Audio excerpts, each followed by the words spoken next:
Right 24 நேரடியாகவே கேள்விக்கு போவோம்.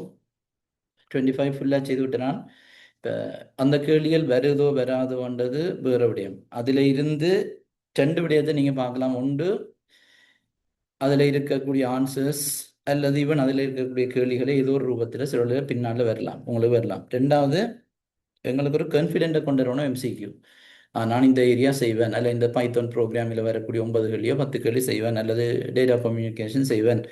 இதை அந்த தன்னம்பிக்கையை கொண்டு வரதுக்கு மெயினாக பேப்பர் செய்கிறா. அப்போ பேப்பரை செய்யக்க நாலேஜ் வரும் கட்டாயம். கேள்விகள் எதிர்காலத்தில் அதே மாதிரி ஏதோ ஒன்று வரலாம்.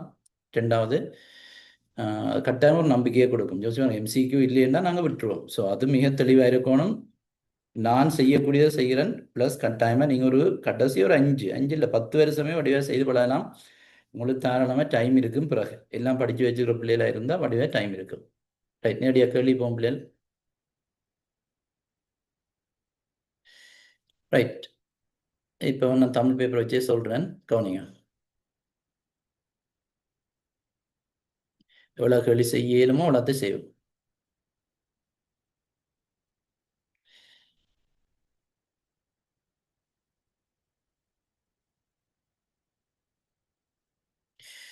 ரைட், முதலாவது கேள்வி. பின்வரும் தரவுகளை கருதுக.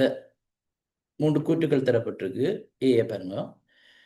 ஒரு புலனியினால் தரப்படும் வெப்பநிலை பெருமானங்கள். ரைட், ஒரு சென்சர் வழங்குகிற வெப்பநிலை பெருமானங்கள். பி, ஒரு கணனியில் சேமிக்கப்பட்டுள்ள ஒரு கோப்பினை உருவாக்கியவர் பெயரும் அதனை உருவாக்கிய திகதியும். சி, ஒரு சமூக ஊடக தளத்தில் பகிரப்பட்ட பதிவுகளினதும் அவற்றுக்கான பதில்களினதும் சேர்க்கை. கேட்ட கேள்வி, பின்வருவனவற்றில் இது மேற்குறித்த தரவுகளின் சரியான வகைப்படுத்தல் ஆகும். அதை நீங்கள் பார்க்கலாம். ஆன்சர்ஸை மேலோட்டமாக பார்த்தீங்கன்னா அதில் தொடர்ச்சியான தரவு வந்து தரார். ரைட், மேலே இங்கிலீஷ் தந்திருக்கா பாருங்க, கண்டினியூஸ் டேட்டா. பிக் டேட்டா பெரிய தரவு தரார். எங்களுக்கு தெரியும் பிக் டேட்டான்றது என்ன, இந்த ஒலியும் பெருசாக இருக்கும் இல்லையா, நிறைய அளவில் இருக்கும். அடுத்தது மெட்டா டேட்டா, அதாவது தரவு பற்றிய தரவுன்னு தான் தமிழ் டிரான்ஸ்லேஷன் போடினோம். அதுலேயே அந்த மீனிங் இருக்குது பாருங்க, இங்கிலீஷில் மெட்டா டேட்டா. சுருக்கமாக அந்த 3 டைம் சொல்கிறேன். பிக் டேட்டான்றது உங்களுக்கு தெரியும், அந்த டேட்டான்ற ஒலியும் வந்து நிறைய இருக்கும். அதை ஸ்டோர் பண்ணுறது, அதை ப்ராசஸ் பண்ணுறது, ஹேண்டில் பண்ணுறது எல்லாம் நிச்சயமாக ஒரு சேலஞ்சிங்கான வேலை. ஸோ இதுதான் பிக் டேட்டா. எக்ஸாம்பிளுக்கு என்ன, இப்போ நாங்கள் சோஷியல் மீடியாவில் நாங்கள் செய்கிற இந்த அப்லோட் பண்ணுற இந்த கொமெண்ட்ஸுகள், பிக்சர்ஸ், அதெல்லாம் பிக் டேட்டா. அதை விட வேறு வேறு விடயங்கள் கணக்கு வரும் இல்லையா. இப்போ ஒரு சர்வரில் லொக் ஃபைல்னு சொல்லியிருப்பேன் தானே, வெப்சைட் அதில் யூஸ் பண்ணிக்க அந்த டீட்டெயில் எல்லாம் ஸ்டோர் பண்ணுற லொக் ஃபைல் அது பெருசாக இருக்கும். ஏன்னா எவ்வளோ பேர் அந்த சர்வரை யூஸ் பண்ணினோம். அதை விட நிறைய சொல்லலாம். ஒரு என்ன, ஒரு பெரிய இ-காமர்ஸ் பிளாட்ஃபார்ம் ஃபேமஸ் ஆனது, அதில் ஒரு நாளைக்கு இவ்வளோ டிரான்சாக்ஷன் நடக்கும். அப்போ அங்கெல்லாம் கம்ப்யூட்டரில் ஸ்டோர் ஆகணும். ஸோ இப்படி பிக் டேட்டா. கண்டினியூஸ் டேட்டான்னா அந்த டேட்டா தொடர்ச்சியாக கலெக்ட் பண்ணப்பட்டு கொண்டு இருக்கும். மெட்டா டேட்டான்ற என்ன பிள்ளைகள், ஒரு டேட்டான்றால என்ன, இப்போ நாங்கள் சொல்கிறோம் டேட்டான்றது என்ன, ப்ராசஸ் பண்ணப்படாமல் இருக்கக்கூடிய பேசிக்கான டீட்டெயில். அப்போ அதுதான் டேட்டா. மெட்டா டேட்டாண்டா என்னண்டா, டேட்டா அபவுட் டேட்டா, அதாவது ஒரு டேட்டா பற்றிய இன்னொரு டேட்டா. ரைட், ஒரு டேட்டா பற்றிய இன்னொரு டேட்டா, டேட்டா அபவுட் டேட்டா. இப்போ எக்ஸாம்பிளுக்கு அதில் போட்டிருந்தா பார்த்தீங்கன்னா தெரியும். இப்போ ஃபைல்ன்றதே டேட்டா. ஏன் ஃபைல் டேட்டா உங்களுக்கு தெரியும், ஃபைல்ன்றது உள்ளுக்குள்ள பிக்சர்ஸ், டெக்ஸ்ட் இப்படி எல்லாம் இருக்கும். ஸோ அது டேட்டா. அப்போ அந்த ஃபைல் அண்ட் டேட்டா பற்றி இந்த ஃபைலின் நேம், அந்த ஃபைலின் சைஸ் அப்படி எல்லாம் இருக்குது தானே. அப்போ அது என்ன, அந்த ஃபைல் அண்ட் டேட்டா பற்றிய டேட்டா. ஏன், இப்போ என்னுடைய நேம், என்னுடைய அட்ரஸ், என்னுடைய ஏஜ் எல்லாம் என்ன, என் சம்மந்தப்பட்ட பேசிக் டீட்டெயில், அது இந்த டேட்டா. அப்போ இது மாதிரி அந்த ஃபைல்ன்றதே டேட்டா. அப்போ அந்த ஃபைல் அண்ட் டேட்டாவிൻ്റെ டேட்டா தானே ஃபைல் நேம், அல்லது ஃபைல் என்ன எக்ஸ்டென்ஷனோ அல்லது ஃபைல் சைஸோ. அப்போ அதுதான் மெட்டா டேட்டான்னு சொல்கிறது. சரி தானே. ஸோ இப்போ விடயத்துக்கு வந்தீங்கன்னா நேரடி ஆன்சரை பார்ப்போம். புலனியினால் தரப்படும் வெப்பநிலை பெருமானங்கள் அது தொடர்ச்சியானது. ரைட், ஏன்னா சென்சர் வந்து கண்டினியூஸாக அந்த டேட்டாவை இன்புட் பண்ணி கொண்டு இருக்கும். இந்த அனலாக் இன்புட்னு படிச்சிருந்தானே. ஒரு கணனியில் சேமிக்கப்பட்டுள்ள ஒரு கோப்பினை உருவாக்கியவர் பெயரும் அதனை உருவாக்கிய தேதியும், அது உங்களுக்கு தெரியும். இப்போ அது தரவு பற்றிய தரவு, மெட்டா டேட்டா. ஒரு சமூக ஊடகத்தளத்தில் பகிரப்பட்ட பதிவுகளினதும் அவற்றுக்கான பதில்களினதும் சேர்க்கை, அதுதான் பிக் டேட்டா. அப்போ இது பிள்ளை ஆன்சர் மூன்றாவது என்ன, ஏ தொடர்ச்சியான தரவு, பி தரவு பற்றிய தரவு, சி பெரிய தரவு. அடுத்த கேள்வி. ஏதாவது பிரச்சனை இருந்தால் கேட்கலாம். நான் எல்லாம் மைக்கை மியூட் பண்ணி போட்டு தான் கிளாஸ் எடுக்கிறேன். அப்படி ஏதாவது பிரச்சனை இருந்தால் கேட்கலாம். அடுத்தது, பின்வருவற்றில் எவை தொகுதி முறைவழியாக்கத்துக்கு சிறந்த உதாரணம்? தொகுதி முறைவழியாக்கம் ஞாபகப்படுத்துங்க. தொகுதி முறைவழியாக்கம் என்ன? டேட்டாவே ஒரு குறிக்கப்பட்ட காலப்பகுதிக்கு நாங்கள் சேகரிப்போம். அந்த காலப்பகுதியின் முடிவில் அவ்வளோத்தையும் என்ன சொல்ற, ஒரு தொகுப்பாக, ஒரு கலெக்ஷனாக ப்ராசஸ் பண்ணுவோம். ரியல் டைம்ன்றது என்ன? டேட்டாவை கலெக்ட் பண்ணின இமீடியட்டாக உடனே அதை நாங்கள் ப்ராசஸ் பண்ணுவோம். சரி. ஆனால் பேட்ச்னா ஒரு தொகுப்பு, ஒரு ஒரு ஒரு தொகுதி டேட்டாவை தான் நாங்கள் ப்ராசஸ் பண்ணுவோம்.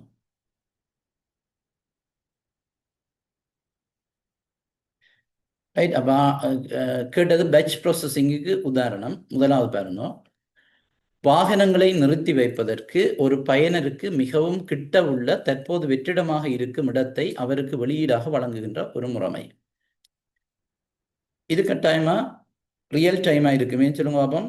வெஹிக்கிள் பார்க் பண்ண போறாரு. இப்போ ஒரு உதாரணத்துக்கு ஒரு சிட்டியில் அவர் பார்க்கிங் தேடிக்கொண்டிருக்கிறாருன்னா அவருக்கு எந்த பார்க்கிங் ஸ்பேஸ் இருக்கு பக்கத்துலன்றதை உடனே ரியல் டைமில் சொல்லணும். அது ஒரு என்ன டேட்டாவை சேகரித்து போட்டு பிறகு இன்ஃபார்ம் பண்ணுறதுல ஒரு பிரயோசனம் இல்லை.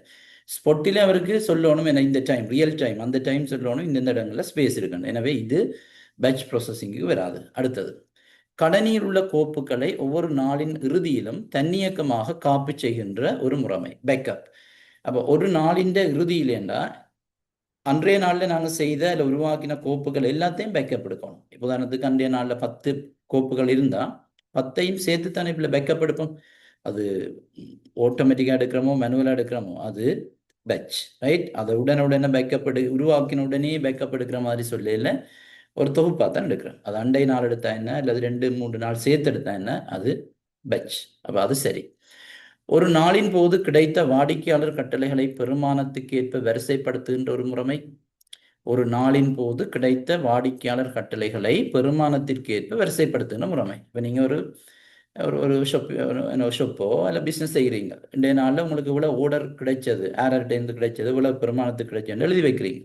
பிறகு நாளின் முடிவிலேயோ போக நீங்கள் என்ன செய்றீங்க, அன்றைய நாளில் கிடைச்ச அவ்வளோத்தையும் பெருமானத்துக்கு ஏற்ப ஒழுங்குபடுத்துறீங்க, இரு வரிசையோ ரங்கு வரிசை. அப்போ இது என்ன பிள்ளை பேட்ச் தானே. ஏன் அவ்வளோத்தையும் பதிஞ்சு போட்டு ஒரு தொகுப்பாக தானே செய்கிறீங்க. அப்போ இதுவும் பேட்ச். அப்போ இது தப்போ ஆன்சரில் பிஎம் சிஎம். ரைட். 2வது 4வது. அடுத்த கேள்வி, பின்வரும் பந்தியில் உள்ள A, B ஆகிய வெற்றிடங்களுக்கு பொருத்தமான பிரதியீடுகள் உள்ள விடையை தெரிந்திருக்க. டேஷ் மிக பழையதாக இருந்தாலும் அது இன்னும் உலகின் மிகப்பெரிய கூட்டுத்தாபனங்களின் தினசரி செய்வணிகளில் பிரதான வகிபாகத்தை வகிக்கின்றது. அதன் வலுவிற்கு மேலதிகமாக அதன் பிரசித்திக்கு ஏதுவான மற்றைய பிரதான காரணம் டேஷ் ஆகும். விளங்குதவில்ல? அப்போ இது ஒரு பழைய ஆக இருந்தாலும் இப்போவும் பெரிய பெரிய கூட்டுத்தாபனங்களில் இதை பயன்படுத்தினவாம். அது ஏன்னு சொல்றார், அதன் வலுவிற்கு மேலதிகமாக, அது ஒரு பவர்ஃபுல்லான கம்ப்யூட்டர்ன்ற மாதிரி சொல்றார். அதன் பிரசித்திக்கு ஏதுவான மற்ற காரணம் ஏதோ ஒன்று சொல்றார். அப்போ இதில் நாங்கள் டைம் எடுக்க வேண்டாம், இது ஒரு பழைய கம்ப்யூட்டர்னு சொல்றபடியே நிச்சயமாக அது கிளவுட் கம்ப்யூட்டிங் ஐடியாவே இருக்காது. சரிதானே. அப்போ என்ன ஆன்சர் பிள்ளைகள்? Main frame computer. Tamil medium பிள்ளைகள் மெயின் ஃப்ரேமுக்கு என்ன பிள்ளைகள் தமிழ்? முதல் நாங்கள் படிக்க என்ன படித்தோம்? முந்தி பிரதான சட்டக கணனி என்று சொல்லுவினோம். பிறகு நீங்கள் உங்களோட புத்தகங்கள் எல்லாம் பெருமுக கணனிகள் என்று போட்டிருப்பினோம். பெருமுக கணனிகள். இதில் அவர் முதன்மை கணனி என்று சொல்றார், மெயின் ஃப்ரேம். இங்கிலீஷில் வேர்ட் தந்திருக்கா இல்லையா?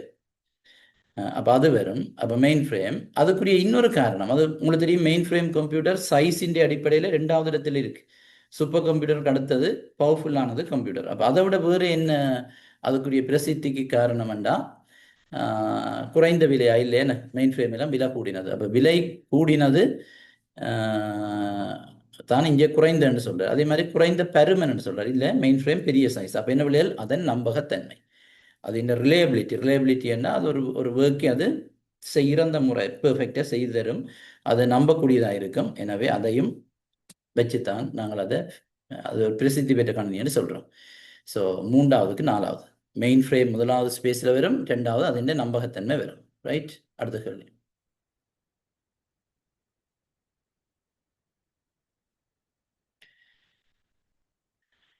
அடுத்த பாருங்க. ஒரு விசேட உபகரணத்தை பிரதானமாக பயன்படுத்தி கட்டப்பட்ட ஒரு வீட்டு கிராமம் ஐக்கிய அமெரிக்க அரசுகளில் முடிவுறும் தருவாயில் உள்ளது. வீடுகளின் சுவர்கள் இவ் உபகரணத்தை பயன்படுத்தி அமைக்கப்படும் அதேவேளை அத்திவாரங்களும் கூரைகளும் பாரம்பரிய முறையில் அமைக்கப்படுகின்றன. உபகரணம் கட்டுமான செயல்முறைக்கு தேவையான ஊழியர்களின் எண்ணிக்கையை குறைக்கும் அதேவேளை செயல்முறையை விரைவாகவும் லாபகரமாகவும் செய்து கட்டுமானத்தின் போது ஏற்படும் விரயத்தையும் இழிவளவானதாக்கும். இவ்விசேட உபகரணம் யாது? இது நீங்கள் முதலும் கேள்விப்பட்டிருப்பீங்க. அதாவது இந்த வீட்டின் கூரையெல்லாம் ட்ரெடிஷனல் பாரம்பரிய முறையில் போடினோம். அந்த சுவர்கள் எல்லாத்தையும் இந்த முறையில் உருவாக்கினோம். அதாவது கான்கிரீட் போட்டு அந்த சுவர்கள் எல்லாத்தையும் உருவாக்குறது. இது என்ன பிள்ளைகள்?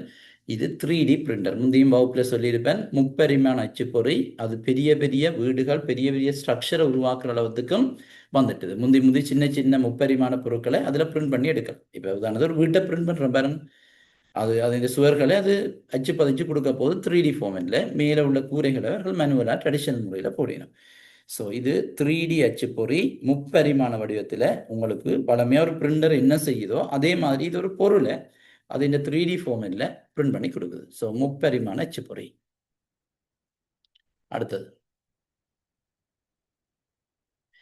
ஒரு கணனியின் தாய்ப்பலகையில் உள்ள சில கூறுகளும் இணைப்பான்களும் பின்வரும் உருவில் தரப்பட்டுள்ளன, காட்டப்பட்டுள்ளன. இணைப்பான்ன்றது கனெக்டர். சில கனெக்டர்ஸ் இருக்காம், அதே நேரம் சில கூறுகள் தந்திருக்கணும். இதை நாங்கள் ஆன்சர் வச்சு கொண்டு பார்க்கலாம்.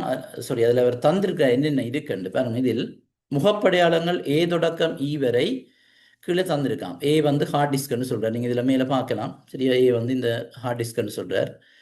அதே மாதிரி பி வந்து ரோம் பயோஸ்ன்னு சொல்கிறார். பி வந்து ரைட். சி செவிப்புலத்துறைக்கான இணைப்பான், அதாவது ஆடியோ போர்ட்டை இணைக்கிற கனெக்டர்னு சொல்கிறார். சி இங்கே கீழே இருக்கு பாருங்க, சி ஆடியோ போர்ட்ஸ். அடுத்த டியை பாருங்க, வலையமைப்பு துறைக்கான இணைப்பான், நெட்வொர்க் போர்ட்டுக்குரிய கனெக்டர். அது டி கீழே இருக்கிறது, நெட்வொர்க் போர்ட், அது RJ45 போர்ட்டுக்குரிய கனெக்டர். அடுத்த இ வந்து யூஎஸ்பி துறைக்கான இணைப்பான், யூஎஸ்பி கனெக்டர் இ.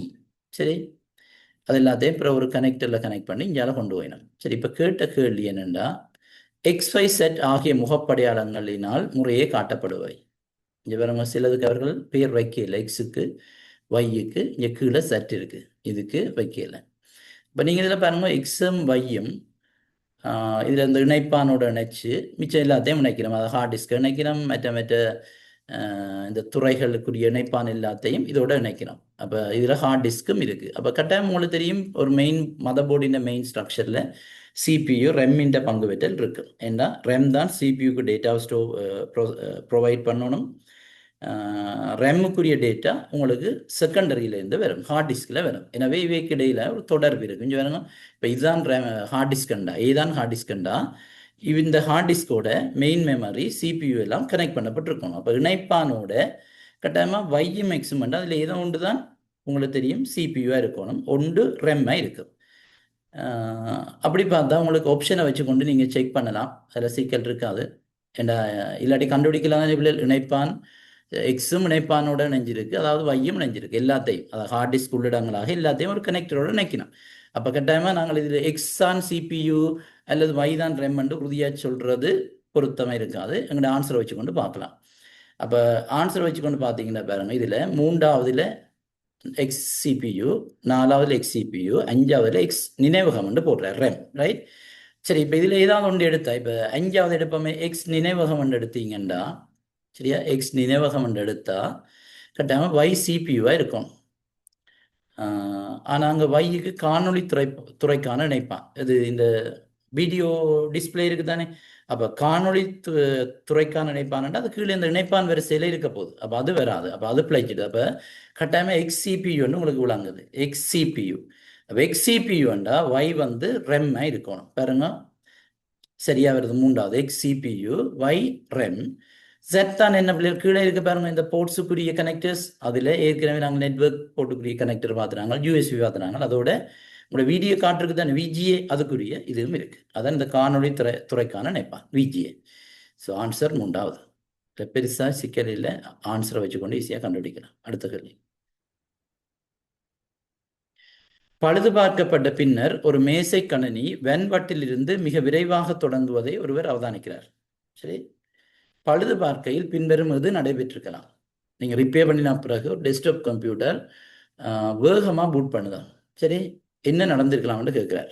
ஏன்னா முதல் ஸ்லோவாக இருந்திருக்கு. ரெம்மை குறைத்து பணி செயல்முறைமையை மீளவும் நிறுவுதல். ரெம்மை குறைத்து பணி செயல்முறைமையை மீளவும் நிறுவுதல். ரெம்மை குறைத்தண்டா ரெம்மிൻ്റെ சைஸை அப்போ அது பொருத்தமாக இருக்காது. ஏனெண்டா கம்ப்யூட்டர் பூட் பண்ணிக்க ஓஎஸ் ரெம்மில் லோட் ஆகணும். எனவே உங்களுக்கு தெரியும் பூட்டிங்கண்டா என்னென்னு தெரியும் தானே. அந்த இடத்துல ரெம்மிൻ്റെ சைஸ் குறைவாக இருந்தால் ஸ்லோவாக தான் இருக்கும். வெண்பட்டினை வடிவமைத்தல் மாத்திரம். ஹார்ட் டிஸ்கை ஃபார்மேட் பண்ணுறது தானே உங்களுக்கு தெரியும். ஃபார்மேட் பண்ணுறது என்னத்துக்கு டேட்டாவை ஸ்டோர் பண்ணக்கூடிய அந்த ஸ்டேட்டுக்கு அந்த டிவைஸை கொண்டு வரதுக்கு. அப்படி கொண்டு வரதால மட்டும், அதாவது ஹார்ட் டிஸ்கை ஃபார்மேட் பண்ணினா மட்டும் போடுறார். அதுதான் மெயினான ரீசனாக இருக்குமென்று சொல்லல. அதை ஃபார்மேட் பண்ணிக்க ஹார்ட் டிஸ்கில் ஸ்பேஸ் வரும். எனவே ஒரு ஒரு இம்ப்ரூவ்மெண்ட் தெரியும். பட் அதுதான் மட்டும் இதை ஸ்பீடாக்கி இருக்குமென்று சொல்லலாது. ஒரு புதிய சிடி செலுத்திய நிறுவுதல் இல்லைன்னா சிடி டிரைவ் இருக்கு தானே. சிடி டிரைவை கொண்டு வந்து கம்ப்யூட்டரில் இன்ஸ்டால் பண்ணுறதால பூட்டிங்கை வேகமாக தொடக்க இயலாது. கணனியில் உள்ள சிறிய விசிறியை பிரதியீடு செய்தல் மாத்திரம். ஃபேனை மட்டும் மாற்றுறதால பூட்டிங்கின வேகத்தை மாற்றுறதுன்றது சரியான கூட்டு இல்லை. சரி தானே. ஃபேனை மட்டும்தான் மாத்திரன்னு சொல்கிறார், உள்ளுக்கு இருக்கிற ஃபேன். அப்போ ஆன்சர் இதில் பிரதானமான காரணம் என்னவா இருக்கலாம் பாருங்க. வெண்பட்டிற்கு பதிலாக ஒரு திண்ம நிலை செலுத்தியை இட்டு பணி செயல்முறைமையை மீளவும் நிறுவி இருக்கலாம். அதாவது இவ்வளவு ஹார்ட் டிஸ்க் இருந்திருக்கும். அது ட்ரெடிஷனல் ஹார்ட் டிஸ்க் தானே வளமையானது.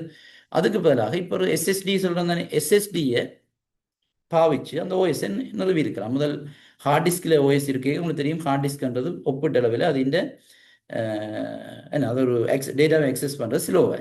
ஆனால் எஸ்எஸ்டின்றது உங்களுக்கு தெரியும் சொலிட் ஸ்டேட் ஸ்டோரேஜுக்கு வரும். அதில் இந்த டேட்டாவை ரைட் பண்ணிக்க ரீட் பண்ணிக்கலாம். மூவ்மெண்ட் இருக்காது, அசைவு இருக்காது. எனவே வேகமாக இருக்கும். எனவே அவர்கள் ஹார்ட் டிஸ்கில் ஏற்கனவே ஓஎஸ் இன்ஸ்டால் பண்ணி வச்சுருந்தவ இப்போ எஸ்எஸ்டியில் இன்ஸ்டால் பண்ணி வச்சிருக்கிறாங்க. ஸோ எஸ்எஸ்டி வேகமாக தானே ரீட் பண்ண டேட்டாவை. எனவே அதனால தான் பூட்டிங் வேகமாக நடந்திருக்கு. ஸோ ஆன்சர் 5வது. அடுத்த கேள்வி. அடுத்த பார்த்தீங்கன்னு சொன்னால் ஒரு 10 தந்திருக்கிறார். அதுக்குரிய இருமன் நான் 25 செய்யாமல் போட்டேனான். பிறகு நீங்கள் சில பேர் கேட்டோடையே செய்தனா. நான் இது 14.25 செய்யலாம் தானே. இப்படி 14.25 இப்படி தரார். சின்ன சின்ன கேள்வி இதுவெல்லாம் விட்டுறக்கூடாது. அப்போ இதுக்குரிய டெசிமல் தானே பிள்ளை. அப்போ இதுக்குரிய பைனரி கேட்கிறார். அப்போ என்ன செய்வீங்க? 14 பைனரியை காணும். வளமே நீங்கள் காணுற மாதிரி 10ஆல் பிரித்து காணலாம். அல்லது வளமே நீங்கள் இந்த 2 வேல்யூவில் போட்டு காணுவீங்கன்னு என்ன 10 சைபர் 2 உண்டு. அப்போ 14க்கு என்ன வரும்ல 1110 வரும். அது தெரியும். இது 2 சைபராம எடுக்கண்டா 1 இது 2 இது 4 இது 8. அப்போ 14 வருவணும்னா யாரையும் கூட்டணும் 8ஐயும் 4ஐயும் 2ஐயும். அப்போ இது யார்கள் இந்த இடத்துல 1 இருக்கு. அப்போ இது 0 ஆயிரும் தானே. அப்போ 8ம் 4ம் 12ஐயும் கூட்டினா 14 வரும்னா அந்த 3ஐயும் மண்ணை போடும். சரி. அப்போ இது வந்துட்டு இனி என்ன செய்யணும்? 0.25 எடுக்கணும். 0.25 எப்படி பைனரிக்கு மாத்துறது? 0.25 2ஆல பெருக்கணும். ரைட். பெருக்கினா 0.5 ரைட். திருப்பி 2ஆல பெருக்கணும். 0.5 2ஆல பெருக்கணும். பெருக்கினா என்ன பிள்ளைகள் 1.0 சரியா. 0.5 10ஆல பெருக்கினா 1.0. இனி நீங்க பெருக்கிறத பெருக்கணும் பிள்ளை 0.0 தான் பெருக்கணும். 1.0 பெருக்கிறீங்க 0.0 தான் பெருக்கணும். 0.0 பெருக்கினா திருப்பியும் 0 தானே வரும். எனவே இந்த இடத்துல ஸ்டாப் பண்ணி போட்டு மேலிருந்து கீழ் நோக்கி எழுதலாம். கீழிருந்து மேல் நோக்கி இல்லை, மேலிருந்து கீழ் நோக்கி. அப்போ என்ன வரும் பிள்ளைகள் 1110.01 பேஸ்ட் 110.0. அப்போ எத்தனையாவது ஆன்சர்?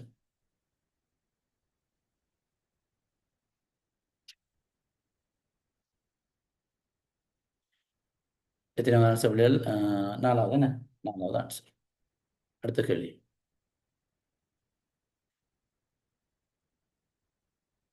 எத்தனை பேர் நிற்கிறோம் பார்ப்போம் இருக்கு.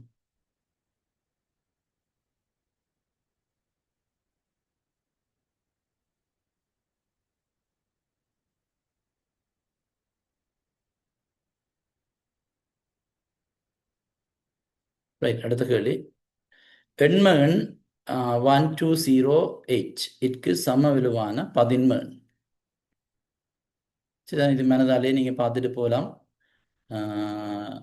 1208 .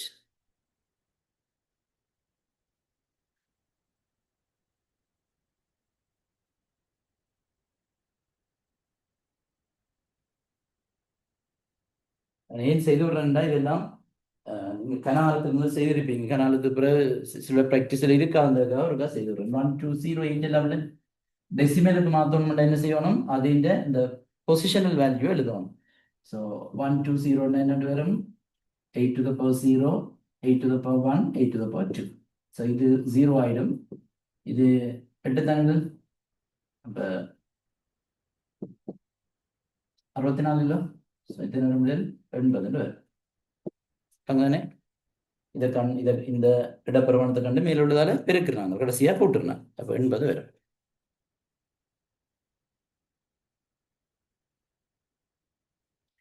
அப்ப எத்தனையாவது ஆன்சர்? 80வது, 3வது ஆன்சர். அடுத்த கேள்வி. பின்னவற்றில் சரியானவை எவை என்று கேட்கிறார். இல்ல பெருசா நீங்கள் மினக்கட தேவையில்லை, மனதாலேயே பாருங்களேன். ஏன் மினக்கடுவான்? இப்ப உதாரணத்துக்கு நான் இந்த இதால சொல்றேன் பாருங்க. இது பிள்ளைகள் ஹெக்ஸாடெசிமல் பைனரிக்கு எழுதுறீங்க. அப்போ ஹெக்ஸாடெசிமல் பைனரிக்கு எழுதிக்க என்ன செய்யணும்? ஒவ்வொன்றும் 4 பிட்டில் எழுதணும். அப்போ இருக்க பார்ப்போமே, ஈக்குரியது என்ன? என்ற எத்தனை பிள்ளைகள்? 14 தானே. 14 பாருங்க, 1110. இது சரிதானே? 14க்கு உங்களுக்கு பைனரி கொஞ்சம் பழக்கத்தில் இருக்கும் என்ன? 11110. அடுத்த பி எல்லாம் பிஏ பாருங்க. பின்றது 11. 11க்கு 1011 சரிதானே? 1ன்றது 8, அந்த முன்னுக்கு இருக்கிறது, இந்த பின்னுக்கு இருக்கிறது 2 உண்டும். அப்போ 11 சரியா வருது. நீங்க கல்குலேட் பண்ணி பார்க்கறேன்னா பாருங்க, மனதார செய்யறது ஈஸி. 7 பாருங்க, 7க்கு 111 தானே. அப்போ அதுவும் சரி, 4 பிட்ல எழுதி இருக்கணும். சரி, முதலாவது சரி. 2வது பாருங்க, 84க்கு பைனரி கேட்கிறார். 84 இது பாருங்க சரியா வருதாண்டு. 2 சைவராம் அடுக்கு, முதலாம் அடுக்கு, 2ஆம் அடுக்கு, 3 4 5 6. அப்போ 64. இது 64 சரியா? இது 16, 80 வந்துட்டுது. இது 4 தானே பாருங்க, இது 4 தானே. அப்போ 84, அதுவும் சரி. அடுத்தது 7 7 5 3 அடி 8. அப்போ பைனரிக்கு மாற்றிக்க என்ன செய்யறாங்க? ஒன்று 3 பிட். அப்போ கடைசியா பாருங்க, 3 பைனரிக்கு மாற்றிக்க என்ன செய்யணும்? அதிൻ്റെ பைனரி வந்து 1 1, முன்னுக்கு ஒரு 0 போடணும். இது சரியா தான் வருது. 1 1, முன்னுக்கு ஒரு 0. அடுத்து 5 5க்கு என்ன பிள்ளைகள்? 5க்கு என்ன? 101. அப்போ அதில் பிழைச்சிட்டு இதில் வரும் 5க்கு 101 தானே பிள்ளைகள். இங்கே வேற எல்லாம் இருக்கு, இங்கே வரும். இது இப்படியெல்லாம் போட்டிருக்கார். அப்போ இது பிழைச்சிட்டு அங்கே 7க்கு எல்லாம் பிள்ளை தானே. அப்போ 1 2 தான் சரி. சரியா? 1 2 சரியான ஆன்சர், 2வது ஆன்சர். இதை கொஞ்சம் மனதான பார்த்து செய்ய பாருங்க. என்றால் இல்லாட்டி நீங்கள் இதில் தேவையில்லாமல் எழுதி செய்ய போனால் டைம் போயிடும். ஒவ்வொன்றையும் எல்லாம் மாற்றி கொண்டிருக்கோம். ரைட், அடுத்தது 10வது. பின்வரும் அட்டவணையில் 2ஆம் நிலையிலும் 3ஆம் நிலையிலும் இரு ஆங்கில சொற்களும் அவற்றின் ASCII குறிமுறைக்கு ஏற்ப இதும வகை குறிப்புகளும் உள்ளன. நோ, அங்கால ஒரு ஆச்சரியக்குறி இருக்குதானே, அந்த எக்ஸ்கிளமேஷன் மார்க் அதுவும் போட்டிருக்கிறார். இதும வகை குறிப்பு வெற்றிடமாக வைக்கப்பட்டுள்ளது. இங்கே பாருங்க, இந்த நோவுக்கு பைனரி என்னென்றார் எழுதையில்லை, மிச்சம் எழுதிட்டார். ரைட், இது கடைசிக்கு எழுதையில்லை. வெற்றிடத்துக்கு உகந்த பிரதியீடு யாது? இது ஈஸி தானே. இப்போ இதில் பாருங்க, என்ன பார்க்கணும்? நீங்கள் பார்த்தா ASCII என்றால் உங்களுக்கு தெரியணும், 7 பிட்டில் எழுதணும். அப்போ இதில் முதலாவது இந்த சிமோல் எண் இருக்கு தானே, மவுசை பார்க்கணும். அப்போ அதுக்கு இதுதான் எண்ணுக்கு இதுதான் பைனரி. ஏன்னா அதில் 7 பிட் இருக்கு தானே பாருங்க. இது இப்போ நான் அண்டர்லைன் பண்ணது 7 பிட் இருக்கு. அப்போ சிமோல் எண்ணுக்கு இது. அப்போ பக்கத்தில் சிமோல் ஓ இருக்கு தானே பிள்ளை. அப்போ ஓக்கு இவர் பின்னுக்கு இருக்கிற பாருங்க, ஓக்கு இவராக இருக்கும். அதில் மேலே இருக்கு தானே, என்ன ASCII 7 பாவிக்குது. அடுத்த லைன்ல பாருங்க, கேபிட்டல் என் இருக்கு. அப்போ கேபிட்டல் எண்ணுக்குரியது யாராக இருக்கணும் பிள்ளைகள்? இவராக இருக்கும், இந்த 7 பிட்டா இருக்கும். அடுத்தது எக்ஸ்கிளமேஷன் மார்க். அப்போ எக்ஸ்கிளமேஷன் மார்க்கு யாராக இருக்கணும்? இந்த பின்னுக்கு இருக்கிறதா இருக்கும்.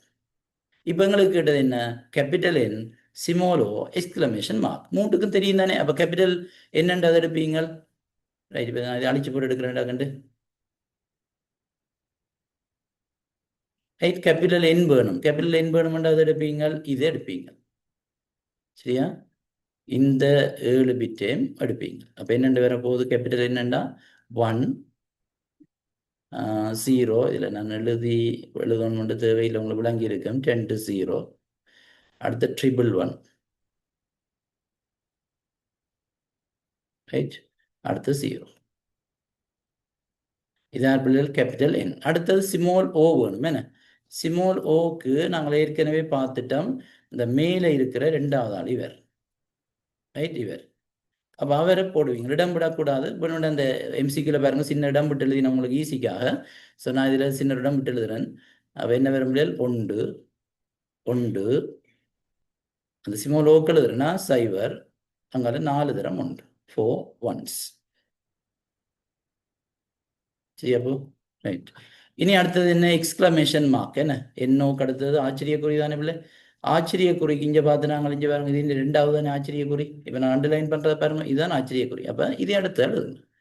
அப்போ என்ன வரும் பிள்ளைகள், 0 1, அங்கே எத்தனை 0, 4 0, ரைட், 4 0. அடுத்து என்ன பிள்ளைகள், 1. இப்படி வர ஆன்சர் தான் உங்களுக்கு ஆன்சர். அப்போ எத்தனையாவது ஆன்சர் பிள்ளைகள், மூன்றாவதா, மூன்றாவது ஆன்சர். செக் பண்ணி பாருங்க, மூன்றாவது எடுத்து போதுண்டு, மூன்றாவது ஆன்சர். சரி. ஸோ இப்படியான எஸ்கி கேள்வி பொதுவாக வருது. பெரிய அளவில் ஒரு காலம் எஸ்கி எங்களை குழப்புற கேள்வியாக வர்றே இல்லை. ஸோ இது ஸ்கோ பண்ணலாம் நீங்கள் ஈஸியாக. அடுத்த கேள்வி, ரைட், 2 பைனரி நம்பரை தந்து அதை கூட்டி அதின் ஆன்சரை எடுக்க சொல்லியிருக்கு. ஸோ அதையும் இருக்க நான் கூட்டி காட்டுறேன், பிரயோசனமாக இருக்கு.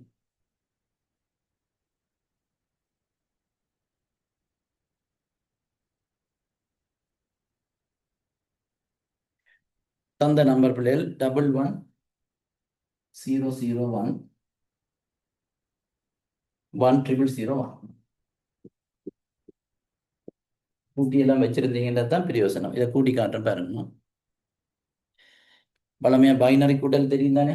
இது ரெண்டையும் கூட்டினீங்கன்னா 2 2 வரும். 2 2 இதில் போடலாது, ரைட். இது பைனரி தானே. அப்போ என்ன செய்யறாங்க, 2 போடலாது. பேசிக்கில் பாருங்க, அந்த 2 2ஆல் பிரிக்கணும். இப்போ நீங்கள் கூட்டி வந்த 2 தான் இது உங்களுக்கு இருக்கு. அது 2ஆல் பிரிச்சா ஒரு ஈவன் ஒரு முறையும், மீதி எத்தனை 0. அந்த 0 கொண்டு வந்து இதில் போடும். அந்த ஒரு ஈவி இருக்கு தானே, கோஷன்ட். அந்த கோஷன்ட்டை கொண்டு வந்து கேரி பண்ணி கொண்டு வந்து அடுத்ததோட கூடும். அப்போ ஏற்கனவே சைவர் இருக்கு, இப்போ 1 வருது. அப்போ 1, இது ரெண்டும் சைவர் தான். இப்போ சைவர், இது 1. திருப்பி இங்கே பாருங்க 2 வந்துட்டுது. 2 வந்துட்டுதுன்னா இதே மாதிரி தானே. அந்த 2 2ஆல் பிரிச்சா மீதி 0, மீதியை முதல் போடணும். அப்புறம் அந்த கோஷன் இருக்கு தானே, அவரை கொண்டு வந்து முன்னுக்கு கேரி பண்ணி கொண்டாங்க. முன்னுக்கு ஒன்றும் இல்லை தானே. அப்போ அவரே அப்படியே போட்டு 1 0 1 0 1 0. இதுதான் ஆன்சர், ரைட்.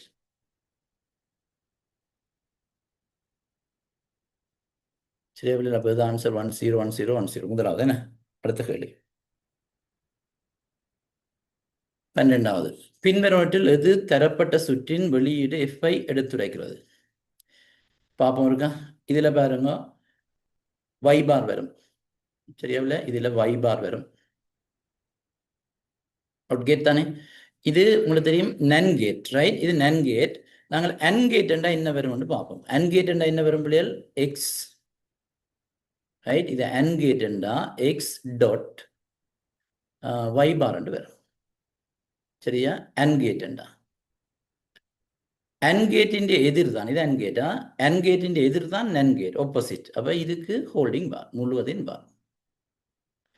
இப்போ இதையும் ஜெட்டையும் ஓ கேட்ல இன்புட் பண்ணுறீங்க. அப்போ என்ன பிள்ளைல ஆன்சர் வரும். இப்போ எஃப்க்கு என்ன வரும், எக்ஸ் டாட் ஒய் பார். அந்த அந்த அந்த இன்புட் அப்படியே வரும் என்ன, ஒய் பார், அதுக்கு பார், ஹோல்டிங் பார். ஓ கேட் தானே, அப்போ ப்ளஸ், வெளியில் ப்ளஸ் வரும், ப்ளஸ் மெட்ட இன்புட், அதுக்குள்ள மெட்ட இன்புட் ஜெட். இதுதான் ஆன்சர். இப்போ எத்தனையாவது ஆன்சர், 5வது ஆன்சர். சரிதானே பாருங்க, 5வது ஆன்சரு, 5வது ஆன்சர். சரி, ரைட். அடுத்த கேள்வி,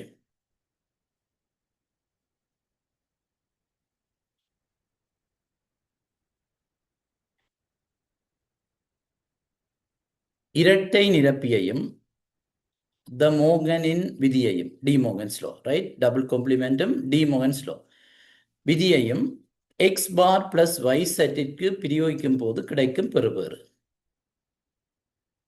சரிதானே. நான் இதை போர்ட்லேயே செய்கிறேன், இதில் செய்தாலும் விளங்கும், போர்ட்லேயே செய்கிறேனே பார்ப்போம்.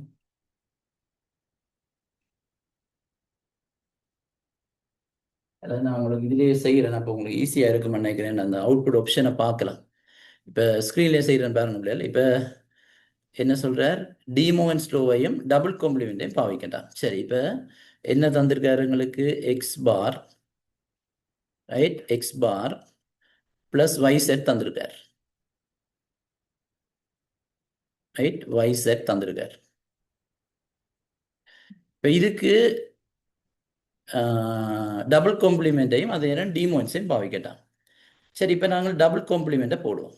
டபுள் காம்ப்ளிமெண்ட் பாவிக்கத்தானே சொல்கிறார். அப்போ டபுள் காம்ப்ளிமெண்ட்டாக இதுக்கு ரெண்டுக்கும் சரி, இதுக்கு ஃபுல்லாக டபுள் பார் வரும், 2 பார் வரும். சரியா போட்டோம் தானே? சரி, இனி டிமோன்ஸை பாவிக்கட்டான். அப்போ டிமோன்ஸ் லோ பாவிக்க இந்த உள்ளுக்கு இருக்கிற பார் இருக்கு தானே, இந்த பார், இந்த இன்ன பார், அதை நாங்கள் டிமோன்ஸ் லோவை பாவிச்சு ரெண்டா பிரிப்போம். அப்படி பிரிக்க போகிறோம். அப்படியே பாருங்க, அப்படி பிரிக்க போகிறோம். ஏற்கனவே எக்ஸ் பார் இருக்கு, ரைட், அதுக்கு பார் 2ஆல் உடைக்க போகிறோம். டிமோன்ஸ் லோ இல்லை, அதுக்கு பார். டிமோன்ஸ் லோ சொல்லுது என்ன, இந்த பிளஸ் டொட்டா மாறிடும். ஸோ நடுவில் டாட், ரைட், இப்படி ஒரு டாட். அப்புறம் YZ, அங்கே YZ தானே இருக்கு, YZ அதுக்கு பார். சரியா? YZ என்ன பெரிய பார் ரெண்டா உடைச்சிட்டு இருந்தேன், அதுக்கு பார். மறந்துடக்கூடாது, மேலே ஒரு பார் இருக்கு, அது அப்படியே இருக்கு. சரி, இப்படி ஏதாவது ஒரு ஆன்சர் இருக்கான்னு பாருங்க. இப்படி ஒரு ஆன்சர் அதில் இல்லை. அப்போ நாங்கள் இது பண்ண அடுத்த ஸ்டெப்புக்கு போய் பார்ப்போம். இது அவர் 4-5 ஆன்சர் தாரார். சில நேரடியாக தந்திருக்கலாம், இல்லை சுருக்கி தந்திருக்கலாம் தானே. சரி, சுருக்கி பாமே. எக்ஸ் டபுள் பார்ண்டா எக்ஸ். அப்போ நாங்கள் இதை இப்படி எழுதுவோமே, x dot Y bar, sorry YZ bar. அதை நான் அப்படியே எழுதுறேன்னா அந்த டபுள் பாரை மட்டும் சுருக்கி இருக்கு, YZ பார். மேலே இருக்கு அப்படியே பார், அதையும் அப்படியே போடும். இப்படி ஏதாவது ஆன்சர் இருக்கான்னு பாருங்க. இருக்கு என்ன, இங்கே பாருங்க, இந்த ஆன்சர் 4வது ஆன்சர் இதோட ஒத்து போகுதானே. அப்போ இனி நாங்கள் அதை விட எச்சாங்கால் ஒன்றும் செய்ய தேவையில்லை. இப்படி ஒரு ஆன்சர் வந்திருக்கு, எக்ஸ் டாட் YZ பார், மேலே பார் இருக்கு. இப்போ சில வழியில் இப்போ இப்படி ஒரு ஆன்சர் வரே இல்லைன்னா நாங்கள் வேணுமெண்டா என்ன செய்யலாம், இன்னும் அடுத்த லைனுக்கு போய் பார்க்கலாம். இப்போ இதை இன்னும் சுருக்கி பார்க்கலாம். சுருக்கி பார்க்க சில வழியில் அந்த பெரிய பார் உடைக்கலாம் தானே மேலே இருக்கிற. அப்படி ஒரு ஆன்சர் சில MCQல இருக்கலாம். ஸோ அப்படி நீங்கள் ஐடியா எடுக்கணுமே ஒழிய எக்ஸாக்டாக அவர் எது இதில் போட்டிருக்காருன்னு எங்களால் உடனே முடிவெடுக்க இயலாது. அப்போ நாங்கள் அதை சுருக்கி ஸ்டெப் பை ஸ்டெப்பாக போய்கொண்டிருக்க ஆப்ஷன்ஸை பார்க்கணும். MCQல இது வந்திருக்கா இல்லையாண்டு. அப்படி இல்லாட்டி ஒவ்வொரு ஸ்டெப்புக்கும் போகும். அப்போ எத்தனையாவது ஆன்சர்? 4வது ஆன்சர். அடுத்த கேள்வி.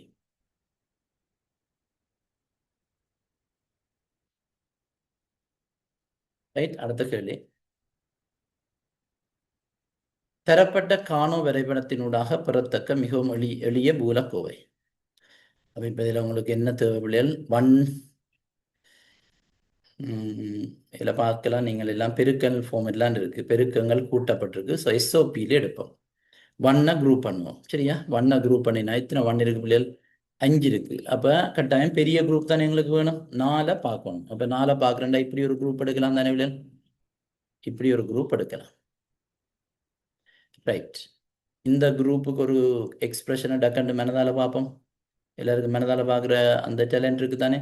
இதுக்கு என்ன வரும் பிள்ளைகள், இங்கே பாருங்க, மேல் பக்கத்தை XY பக்கத்தில் ஆர் கொமனாக இருக்கிறார், 1 இருக்கிறார். எனவே அதை எடுங்க, 1 கொமனாக இருக்கிறது தானே பார்க்கணும்.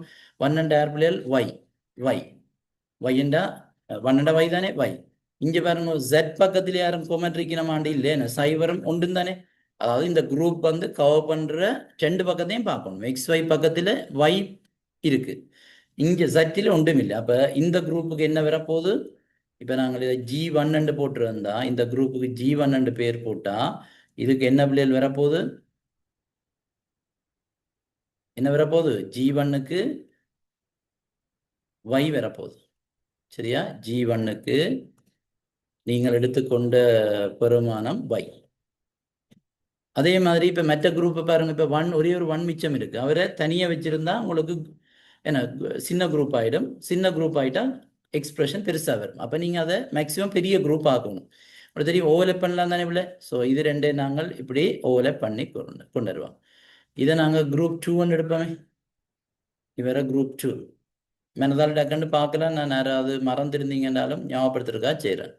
Right, group 2. அப்போ இதுக்கு என்ன பிள்ளைகள், இப்போ இந்த குரூப் 2 பாருங்க, XY பக்கத்தில் 2 இந்த ரெண்டும் பொதுவாக இருக்கு. யாரு 1, R1 பிள்ளைகள் X பொதுவாக இருக்கு. அதே நேரம் இந்தியால பாருங்க, Z பக்கத்தில் இவரை மட்டும்தானே கவர் பண்றாரு, இந்த 0 மட்டும்தானே. எனவே மேலே X வர, இங்கே Z அதில் 0 இருக்கு, Z 0 இருக்கணும்.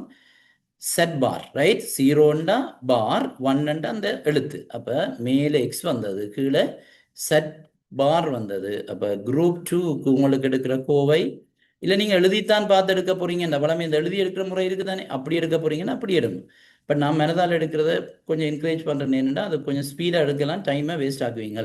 எப்படி எடுக்கிற மண்டதுக்கு எல்லாம் மார்க்ஸ் இல்லை தானே, நீங்கள் குரூப் பண்ணி போட்டு எடுத்தா சரி. அப்போ என்ன போயிருந்தா எக்ஸ் டாட் பெருக்கம் தானே, எக்ஸ் டாட் மேலே எக்ஸ் வந்தது, கீழே செட் பார். என் பூஜ்ஜியம் தானே அதில் இருக்கு, அப்போ செட் பார். அப்போ நீங்கள் இப்போ கோவையை எழுதிக்க ரெண்டையும் சம் பண்ணி எழுதலாம். சரி, y plus x dot zed bar. எத்தனையாவது ஆன்சர்? 5வது answer. y plus x dot zed bar. சரி,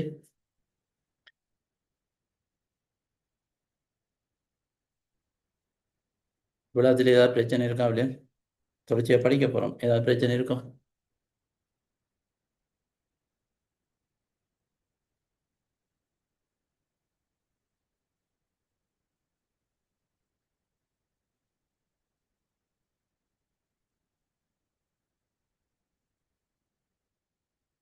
ரைட், அடுத்த கேள்வி.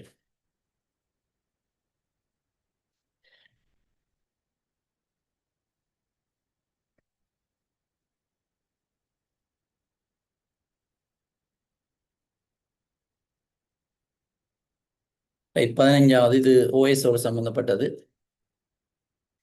செயல் கட்டுப்பாட்டு தொகுதி பிசிபி தொடர்பாக பின்வரும் எது அல்லதுவை சரியானவை. பிசிபி என்ன பிள்ளைகள்? ஒரு ப்ரொசஸ் சார்பாக அந்த ப்ரொசஸ் தொடர்பான தரவுகளை கொண்ட ஒரு தரவு கட்டமைப்பு. அதாவது அந்த ப்ரொசஸை சிபியு செய்யறதுக்கு ஓஎஸ் சில அந்த ப்ரொசஸ் பற்றிய சில தரவுகளை வேணும். அந்த ப்ரொசஸ் தொடர்பான தரவுகளின் தொகுப்புக்கு தான் பேர் பிசிபி. இது ஆப்ரேட்டிங் சிஸ்டத்தால் பராமரிக்கப்படும். ரைட்.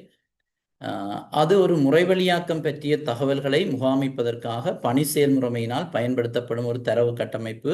சரி. பி, அது ஒரு செய்நிரலின் தொகுப்பின் போது உருவாக்கப்படுகிறது. அது ஒரு செய்நிரலின் தொகுப்பின் போது உருவாக்கப்படுறது. செய்நிரலை தொகுக்கிறேன்னா உங்களுக்கு தெரியும், அதை டிரான்ஸ்லேட் பண்ணுற அவ்வளோ லைனையும் ஒரே நேரத்தில் இல்லை. இது ப்ரோசஸ் உருவாகிக்கே பிசிபி உருவாகிடும். ரைட். நீங்கள் அந்த என்ன சொல்றது கோடிங்கை டிரான்ஸ்லேட் பண்ணிக்க இல்லை. 2 பிசிபிகளின் ப்ரோக்ராம் கவுண்டர்ஸ் பெருமானங்கள் 2 பிசிபிகளின் ப்ரோக்ராம் கவுண்டர் பெருமானங்கள் சமமாக இருக்கலாம். என்ன சொல்றார்? 2 பிசிபி, அதாவது வேறு வேறு 2 ப்ரோசஸின் பிசிபியின் ப்ரோக்ராம் கவுண்டர் என்ன செய்யும்? அடுத்து செயற்படுத்த வேண்டிய இன்ஸ்ட்ரக்ஷன் எந்த அட்ரஸில் இருக்கோ அதை கொண்டிருக்கு. எனவே 2 வேறுபட்ட பிசிபியில் அடுத்து செயற்படுத்த வேண்டிய இன்ஸ்ட்ரக்ஷன் எங்கே இருக்கோ அந்த அட்ரஸை வச்சிருக்கிறதுக்கு வாய்ப்பு இருக்கு தானே. ஸோ இது சரி. பிசிபி அந்த வசந்த் பாருங்க, 2 பிசிபிகளின் ப்ரோக்ராம் கவுண்டர். அப்போ 2 வேறு வேறு ப்ரோசஸின் பிசிபியின் ப்ரோக்ராம் கவுண்டர். எல்லாரும் தெரியும் ப்ரோக்ராம் கவுண்டர் பிசி என்று சொல்லுவோம், செய்நிரல் எண்ணி. அப்போ இதில் என்ன இருக்கும்னா அடுத்து செயற்படுத்த வேண்டிய இன்ஸ்ட்ரக்ஷன் எங்கே இருக்கோ அது இந்த மெமரி அட்ரஸ் இருக்கு. எனவே அந்த 2 குறிக்கப்பட்ட ப்ரோசஸுக்கும் அந்த மெமரி அட்ரஸ் தேவைப்பட்டிருந்தால் 2ம் இருக்கலாம். சரிதானே? அப்போ அதுவும் சரி, 2க்கும் அது இருக்கும். அப்போ இது பிள்ளைகள் சரி, ஏயும் சியும் சரி. அடுத்த கேள்வி.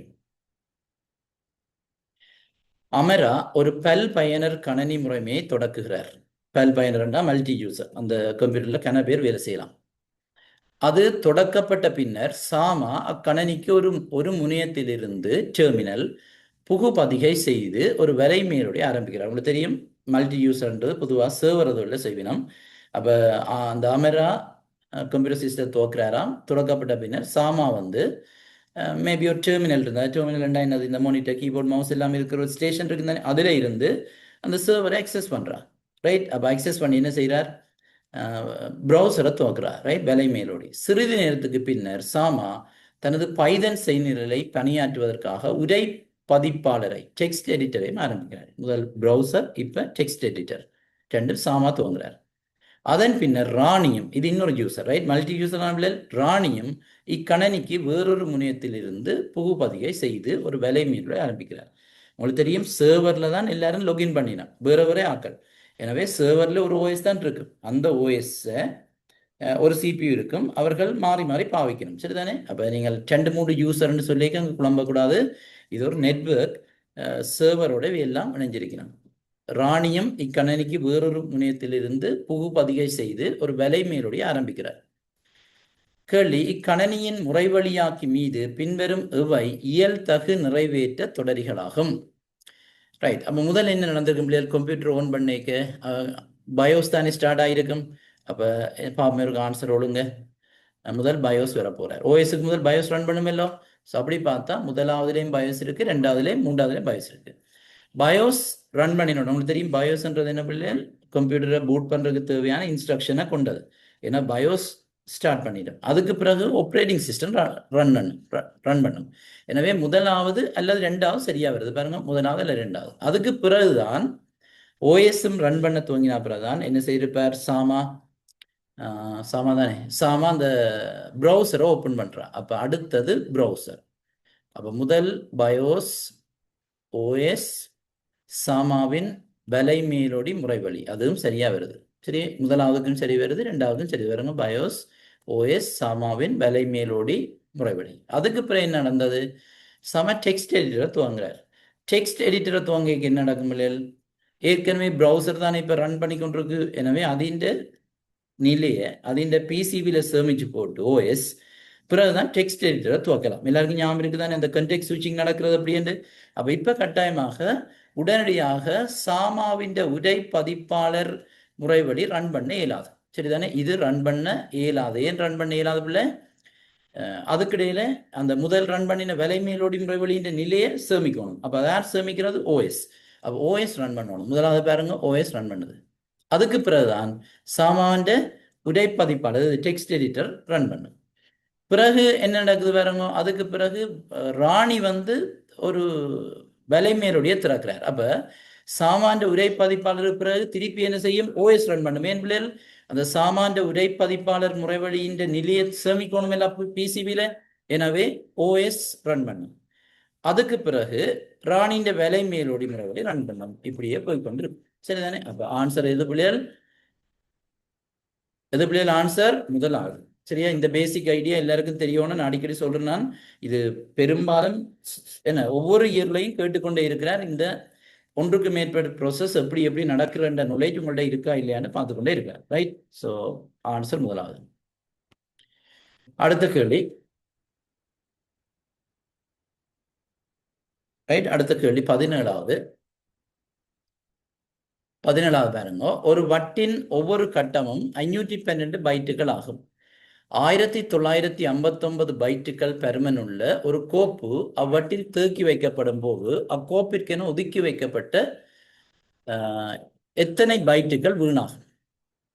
என்ன கேட்கிறாருல? ஒரு வட்டின் ஒவ்வொரு கட்டமும் 512 பைட்டான். பிளாக் அந்த என்ன அந்த டிஸ்கின பிளாக் இருக்குதானே, அது 512 பைட்டான்.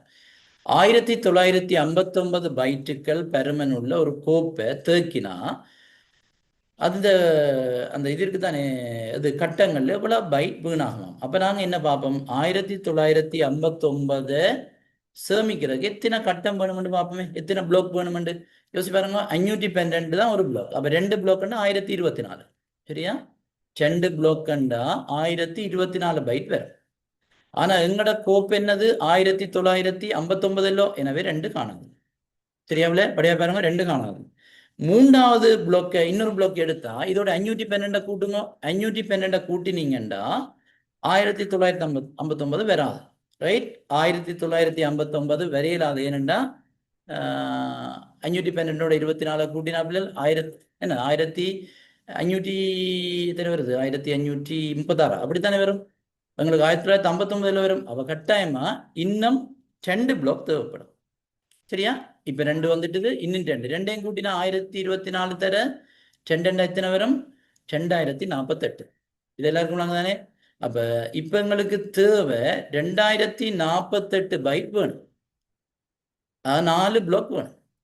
2048 புரியுதா? 512 தர 4 2048 வரும். ஆனா எங்கட கோப்பின் சைஸ் என்ன? 1959. ஸோ கழியுங்க.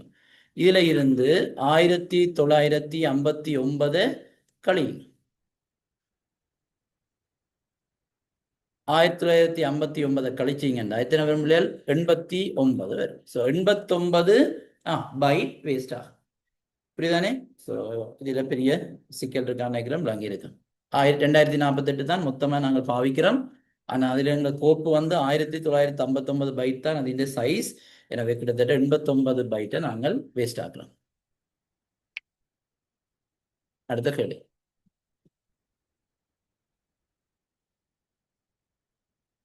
அடுத்த பாருங்க, பின்வரும் இரு வரிப்படங்கள் தொடர்பாக தரப்பட்டுள்ள கூற்று அல்ல கூற்றுக்கள் 1, 2, 3 உண்மையானவை என்று கேட்கிறார். சரி, முதலாவது ஓர் ஒப்புமை சமிக்ஞையை ஏ ஓர் ஒப்புமை சமிக்ஞையை வகை குறிக்கிறது. ஏ ஓர் ஒப்புமை சமிக்ஞையை வகை குறிக்கிறது. அது சரி. ஏன் இங்க வரணும்? ஏ என்றது கண்டினியூஸ் ஃபார்மேட். என்ன கண்டினியூஸ் ஃபார்மேட்டா இருந்தா அது அனலாக். அது சரி, முதலாவது சரி. ரெண்டாவது பி ஓர் இலக்க சமிக்ஞையை வகை குறிக்கிறது. அதுவும் சரி, டிஸ்கிரீட். என்ன ஒரு ஸ்டேஜுக்கு பெருமானம் மாறாம அப்படியே இருக்கும், பிறகு பெருமானம் மாறி திருப்பியும் அப்படியே மாறாம கொஞ்ச நேரம் இருக்கும், பிறகு மாறும். அது 2 மட்டும்தான் இருக்கும், இடைப்பட்ட பெருமானங்கள் வராது. எனவே அதுவும் சரி.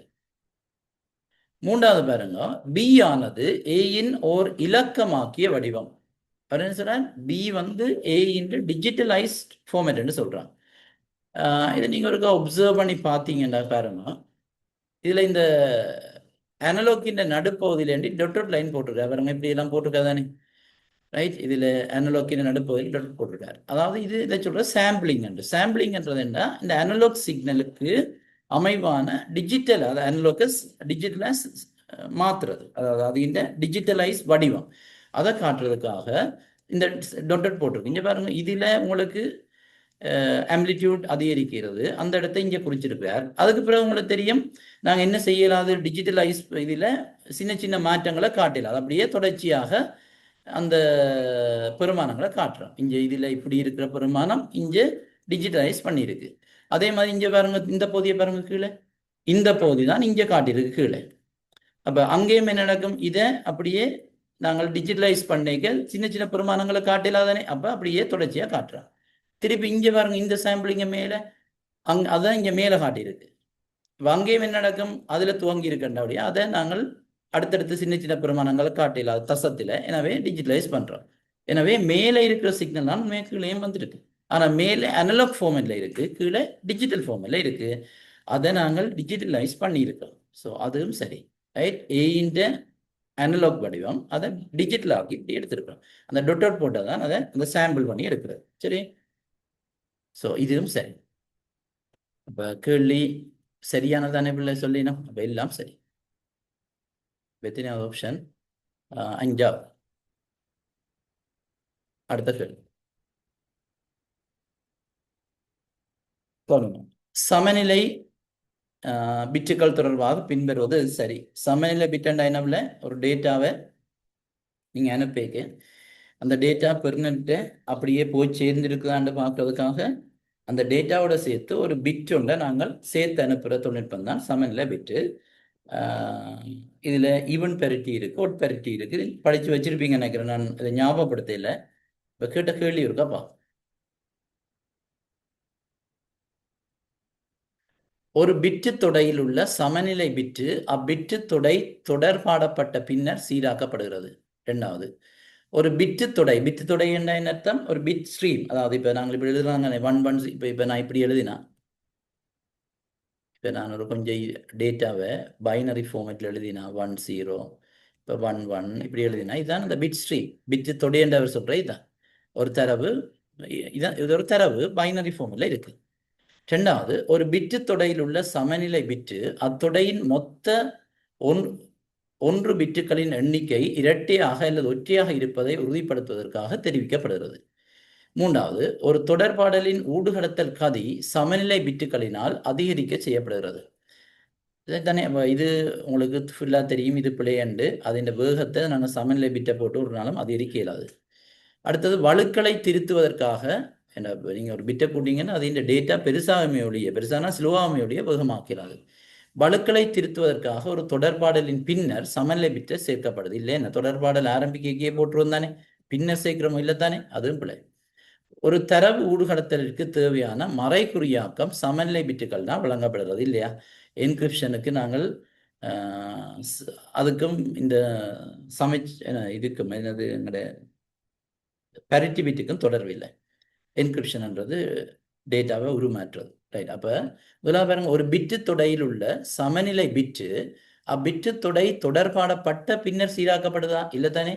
அப்போ கேட்ட கேள்வி உங்களுக்கு தெளிவாக விளங்க பாருங்க. ரெண்டாவது, ஒரு பிட்டு தொடையில் உள்ள சமநிலை பிட்டு, ரைட், சமநிலை பிட்டு அத்தொடையின் மொத்த ஒரு பிட்டுகளின் எண்ணிக்கை இரட்டையாக அல்லது ஒற்றையாக இருப்பதை உறுதிப்படுத்துகிறது. விளங்குதானே உங்களுக்கு?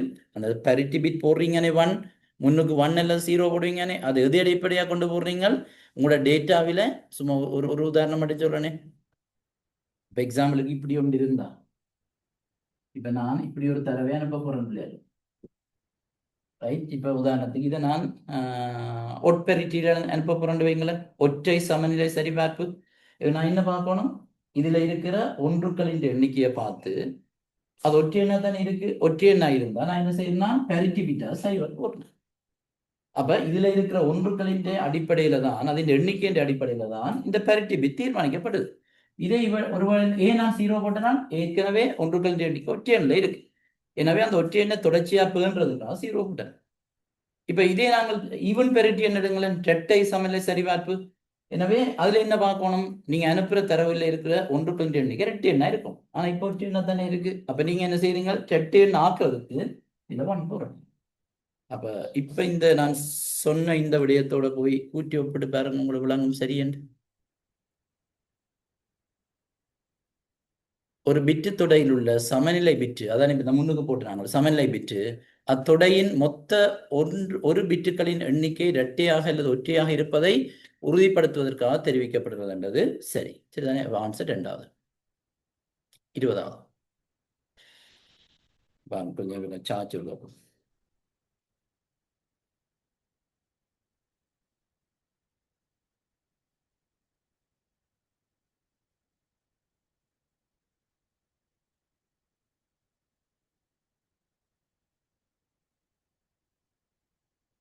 ரைட். அடுத்த கேள்வி 20வது.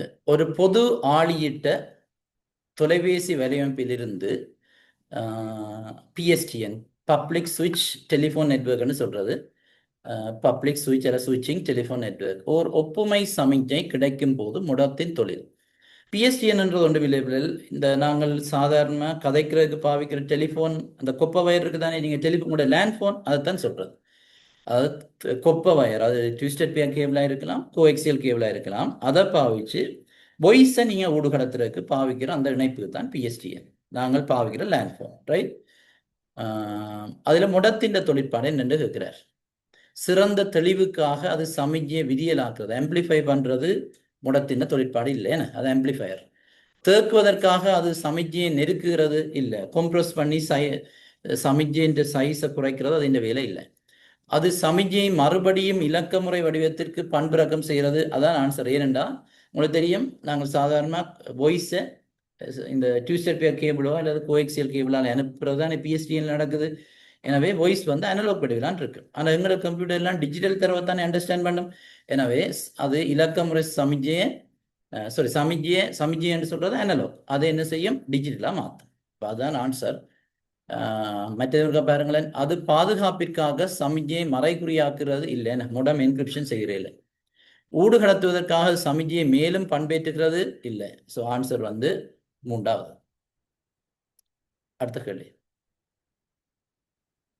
ஒரு வலையமைப்பில் உள்ள ஒரு ஆளியை சுவிட்ச் மிக சிறந்த விதத்தில் விவரிப்பது எக்கூற்று. பொதுவாக சுவிட்ச் என்ன செய்யும் பிள்ளைகள்? ஒரு நெட்வொர்க்கில் இணைஞ்சிருக்கிற எல்லா டிவைசஸையும் இணைச்சு வச்சிருக்கோம்.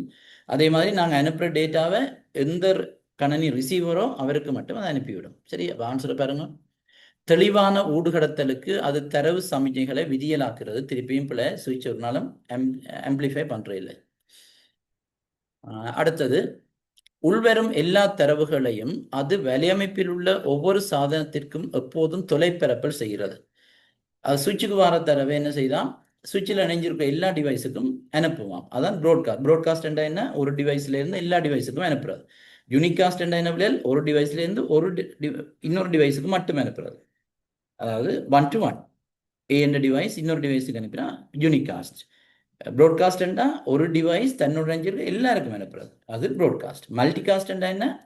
ஒரு டிவைஸ் தன்னோட இணைஞ்சிருக்கிற எல்லாருக்கும் அனுப்பாம தன்னோட இணைஞ்சிருக்கிற டிவைஸில் செலக்டட் டிவைஸுக்கு மட்டும் அனுப்புறது, தன்னோட இணைக்கப்படும். இப்போ உதாரணத்துக்கு இப்போ பாருங்க, என்னோட இப்போ இணைஞ்சிருக்கிற, இப்போ உதாரணத்துக்கு இந்த ஜூம் குரூப்பில் இணைஞ்சிருக்கிற எல்லாரும், இப்போ நான் ஒரு மெசேஜை போட்டால் உங்கள் எல்லாருக்கும், அதாவது இந்த இதில் இந்த குரூப்பில் இணைஞ்சிருக்கிற ஆட்களுக்கு மட்டும்தான் இது வரும். ஆனால் இந்த ஜூம் அண்ட் நெட்வொர்க் அல்லது இன்டர்நெட் நெட்வொர்க்கில் நிறைய பேர் இருப்பேன். ஆனால் நான் இப்போ உங்களுக்கு அனுப்பினா, நான் ஒரு இந்த குரூப்பில் போட்டால், அதாவது ஜூம் அண்ட் இந்த இதில் போட்டால் உங்களுக்கு மட்டும்தான் வரும். எனவே இது ஒன் டு மெனி இல்லை, சாரி ஒன் டு ஓல் இல்லை, ஒன் டு மெனி. ப்ராட்காஸ்ட்னா என்ன? எல்லாருக்கும் போகணும், ரைட்? இது செலக்டட் குரூப், அதாவது செலக்டட் பீப்புள்னா உங்களுக்கு மட்டும்தான் வரும். எனவே இது மல்டி காஸ்ட், ரைட்? இப்போ என்ன இதில் ப்ராட்காஸ்ட் வேர்ட் இருந்தபடியே நான் சொன்னேன். அப்போ ப்ராட்காஸ்ட் யார் செய்யும் பிள்ளை? இது ஹப். ஹப் தானே அந்த வார டேட்டாவை எல்லாருக்கும் அனுப்பி விடுறது. அப்போ சுவிட்ச் அதை செய்யாது, அப்போ அது பிள்ளை. மிகவும் திறமையான ஊடுகடத்தலுக்காக அது தரவுகளை நெருக்குகிறது இல்லை. தரவுகள் எந்த சாதனத்திற்குரியனவோ அந்த குறித்த சாதனத்துக்கு மாத்திரம் தரவுகளை வெளிப்படுத்துறது சரி, அது சரி. எதிர்கால முறைவழியாக்கத்திற்காக தரவுகளை தேக்கி வைக்கிறது இல்லை. சுவிட்ச் அப்படி டேட்டாவை ஸ்டோர் பண்ணாது. அப்போ எது பிள்ளைகள்? 4வது ஆன்சர். சரி, அடுத்த கேள்வி 22. ஒரு ஐபி அட்ரஸ் பிளாக் தாரார். இதில் பயன்படுத்தத்தக்க விருந்தோம்பி ஈஸியான பிள்ளைகள் இங்கே பாருங்க, 27 இருக்கு. 27 இது என்னத்தை குறிக்குது? Network bits. அப்போ முதலாவது பகுதியில் 8 பிட் வந்துட்டுது, அடுத்ததில் 8 எத்தனை வந்துட்டுது? 16. அடுத்ததில் மூன்றாவது பகுதியிலையும் 8 எத்தனை வந்துட்டு பிள்ளைகள்? 24. அப்போ கடைசி பகுதியில் இருக்கிற 3 பிட் மட்டும் நெட்வொர்க்குக்கு இருக்கு. ஏன்னா 24 இப்போ 27 வரணும். அப்போ கடைசியில் 8 பிட் இருக்கு, அதில் 3 பிட் தான் நெட்வொர்க்குக்கு, மீதமாக இருக்கிற 5 பிட்டு தான் ஹோஸ்ட்டுக்கு. இப்போ எங்களுக்கு கேட்ட கேள்வி என்னென்னா பாருங்க, பயன்படுத்தத்தக்க விருந்தோம்பி முறைகள் எத்தனை? அப்போ ஹோஸ்ட்டுக்கு ஐபி கொடுக்குறதுக்கு எத்தனை பிட்ஸ் இருக்கு? 5 பிட். 5 பிட்டை பாவிச்சு எத்தனை கணனிக்கு ஐபி கொடுப்பீங்க? 2 5ஆம் அடுக்கு, ரைட்? 2 5ஆம் அடுக்கு. 2 5ஆம் அடுக்குண்டா எத்தனை பிள்ளைகள்? 32 ஐபி அட்ரஸ் வரும், ரைட்? கணனிகளுக்கு ஐபி கொடுக்குறதுக்கு 32 ஐபி வரும். ஆனால் உங்களுக்கு தெரியும் 32 ஐபியையும் நாங்கள் ஹோஸ்ட்டுக்கு கொடுக்கலாது. என்ன அதில் முதலாவது ஐபி வந்து நெட்வொர்க் அட்ரஸ், ரெண்டாவது கடைசி வந்து ப்ராட்காஸ்ட். அது ரெண்டையும் கழிக்கலாதானே, சொல்லி கொடுக்கலாதானே. அப்போ அதை நீங்கள் கழிச்சா மீதமாக இருக்கிறது தான் ஹோஸ்ட்டுக்கு கொடுக்கக்கூடியது. அதானே இவர் கேட்குறார், பயன்படுத்தத்தக்க விருந்தோம்பி என்று. அப்போ 32 2 கழிச்சா எத்தனை வரும்? 30 யூசபிள் ஐபி அட்ரஸ் அல்ல யூசபிள் ஹோஸ்ட். அப்போ ஆன்சர் 2வது 30. சரி, அடுத்த கேள்வி 23வது. 30 தான் செய்யலாம் போலக்கு, பார்ப்போம். என்ன ஒரு 1 hour ஆயிட்டுதே. ஏன்னா இதில் கொஞ்சம் கல்குலேஷன் கேள்வியில் வாரோடைய டைம் எடுக்கும். ஊடுகடத்தல் கட்டுப்பாட்டு நடப்பொழுங்கின் பண்புகள் டிசிபி. தொடர்பாடலில் வழுக்கள் ஏதும் இருப்பின் அவற்றை இனங்காணலும் திருத்துதலும். 23வது. அடுத்தது, ஒரு தரவு பொதி கிடைத்தமை பற்றி பெறுநர் அனுப்புனருக்கு அறிவித்தல். அடுத்தது, தரவு பொதிகள் ஒழுங்கில் கிடைத்தமை உறுதிப்படுத்தல். ரைட்?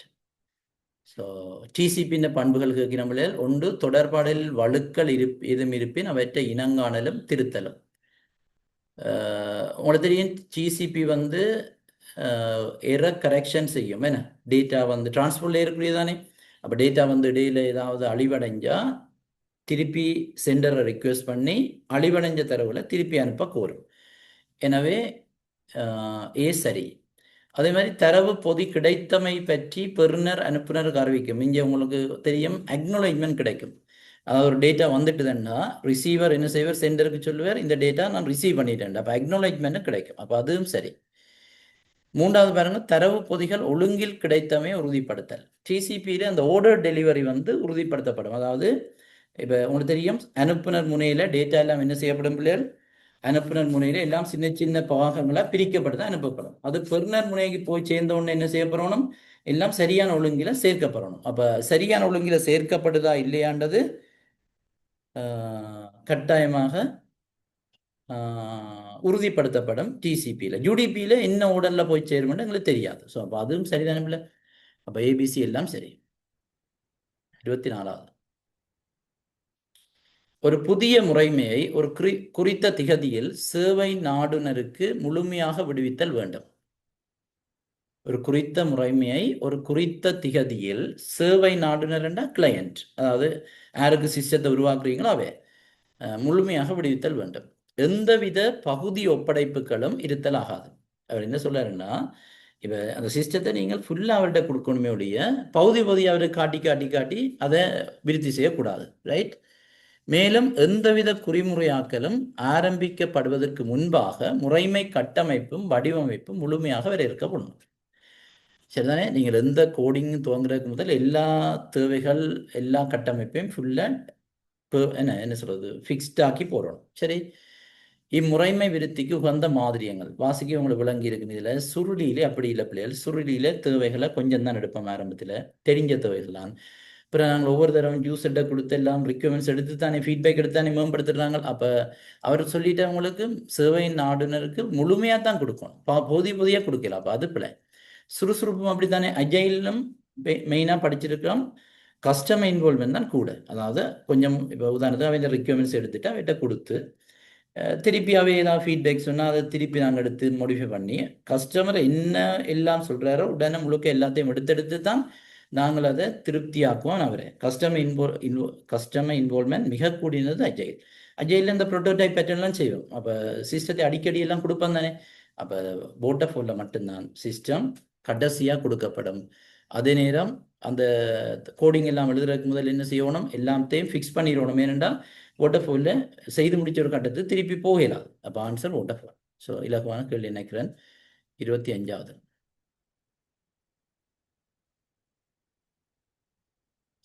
இந்த பாருங்கள, ஒரு மென்பொருள் விருத்தி செயற்திட்டத்தின் இயலுமை பகுப்பாய்வின் போது ஃபீசிபிலிட்டி ஸ்டடி, ரைட், விருத்தி குழு மென்பொருளை விருத்தியாக்குவதற்கான அறிவையும் திறனையும் கொண்டிருக்கவில்லை என கண்டுபிடிக்கப்பட்டது. இயலுமை கற்கையின் எக்கூற்று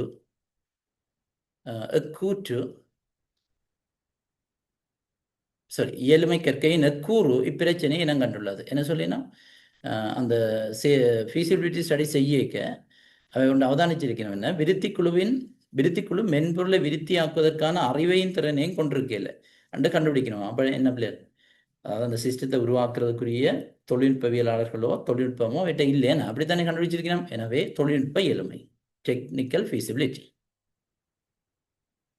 அடுத்தது மற்றவங்களுக்கு தெரியும் பொருளாதார இயலுமை என்ன, சிஸ்டத்தை உருவாக்குறதுக்கு நாங்கள் இன்வெஸ்ட் பண்ணுற அந்த பணத்தொகையை விட கூடுதலான நன்மைகள் கிடைக்குதான்னு பார்க்குறது. சட்ட இயலுமையான சிஸ்டத்தை நாங்கள் டெவலப் பண்ணினா பிறகு சட்ட ரீதியாக அது சாத்தியமாக சட்ட ரீதியாக அதை கொண்டு செல்லாமன்னு பார்க்குறது. செயற்பாட்டு இயலுமையாண்டா எங்கள்கிட்ட இருக்கிற ஊழியர்களை பாவிச்சு இந்த சிஸ்டத்தை எதிர்காலத்தை ரன் பண்ணலாம்னு பார்க்குறது. ரைட். ஸோ ஷெடியூல் இயலுமை. அடுத்த கேள்வி பாருங்க. முறைமை விருத்தி வாழ்க்கை வட்டத்தின் கட்டங்களின் வரிசையை பின்வரும் எது காட்டுதான். சரியான வரிசையை எது காட்டுதான். ஒன்றும் தானே, நேரடியாக பாருங்க. இயலுமை கற்கை சரி. அடுத்தது தேவை பகுப்பாய்வு சரி. என்ன, ரெக்யர்மெண்ட் அனாலிசிஸ். அடுத்து சிஸ்டம் டிசைன், என்ன, முறைமை வடிவமைப்பு சரி. நடைமுறைப்படுத்தல், சில புத்தகங்களை அமல்படுத்தல்னு போடினோம். சரி, நடைமுறைப்படுத்தல் தான் இம்ப்ளிமெண்டேஷனா, இங்கிலீஷ் மீடியத்தில் இம்ப்ளிமெண்டேஷன். அடுத்து டெஸ்டிங், சோதித்தல். அடுத்தது நிறுவுகை என்று போடுறார், அதுதான் டிப்ளாய்மெண்ட். ரைட், நிறுவை. முதலாவது சரியாக வருது. மற்றதில் நீங்கள் செக் பண்ணி பாருங்கள் என் பிள்ளைன்னு. 27 முறைமை அபிவிருத்தியில் பயன்படுத்தப்படும் மூல வகை மாதிரி தொழில்நுட்பம் பற்றிய பின்வருவற்றில் எது உண்மையானது. புரோட்டோடைப்பை உண்மையானது அன்று. ரைட், புரோட்டோடைப்பை பற்றி கேட்குறாரு.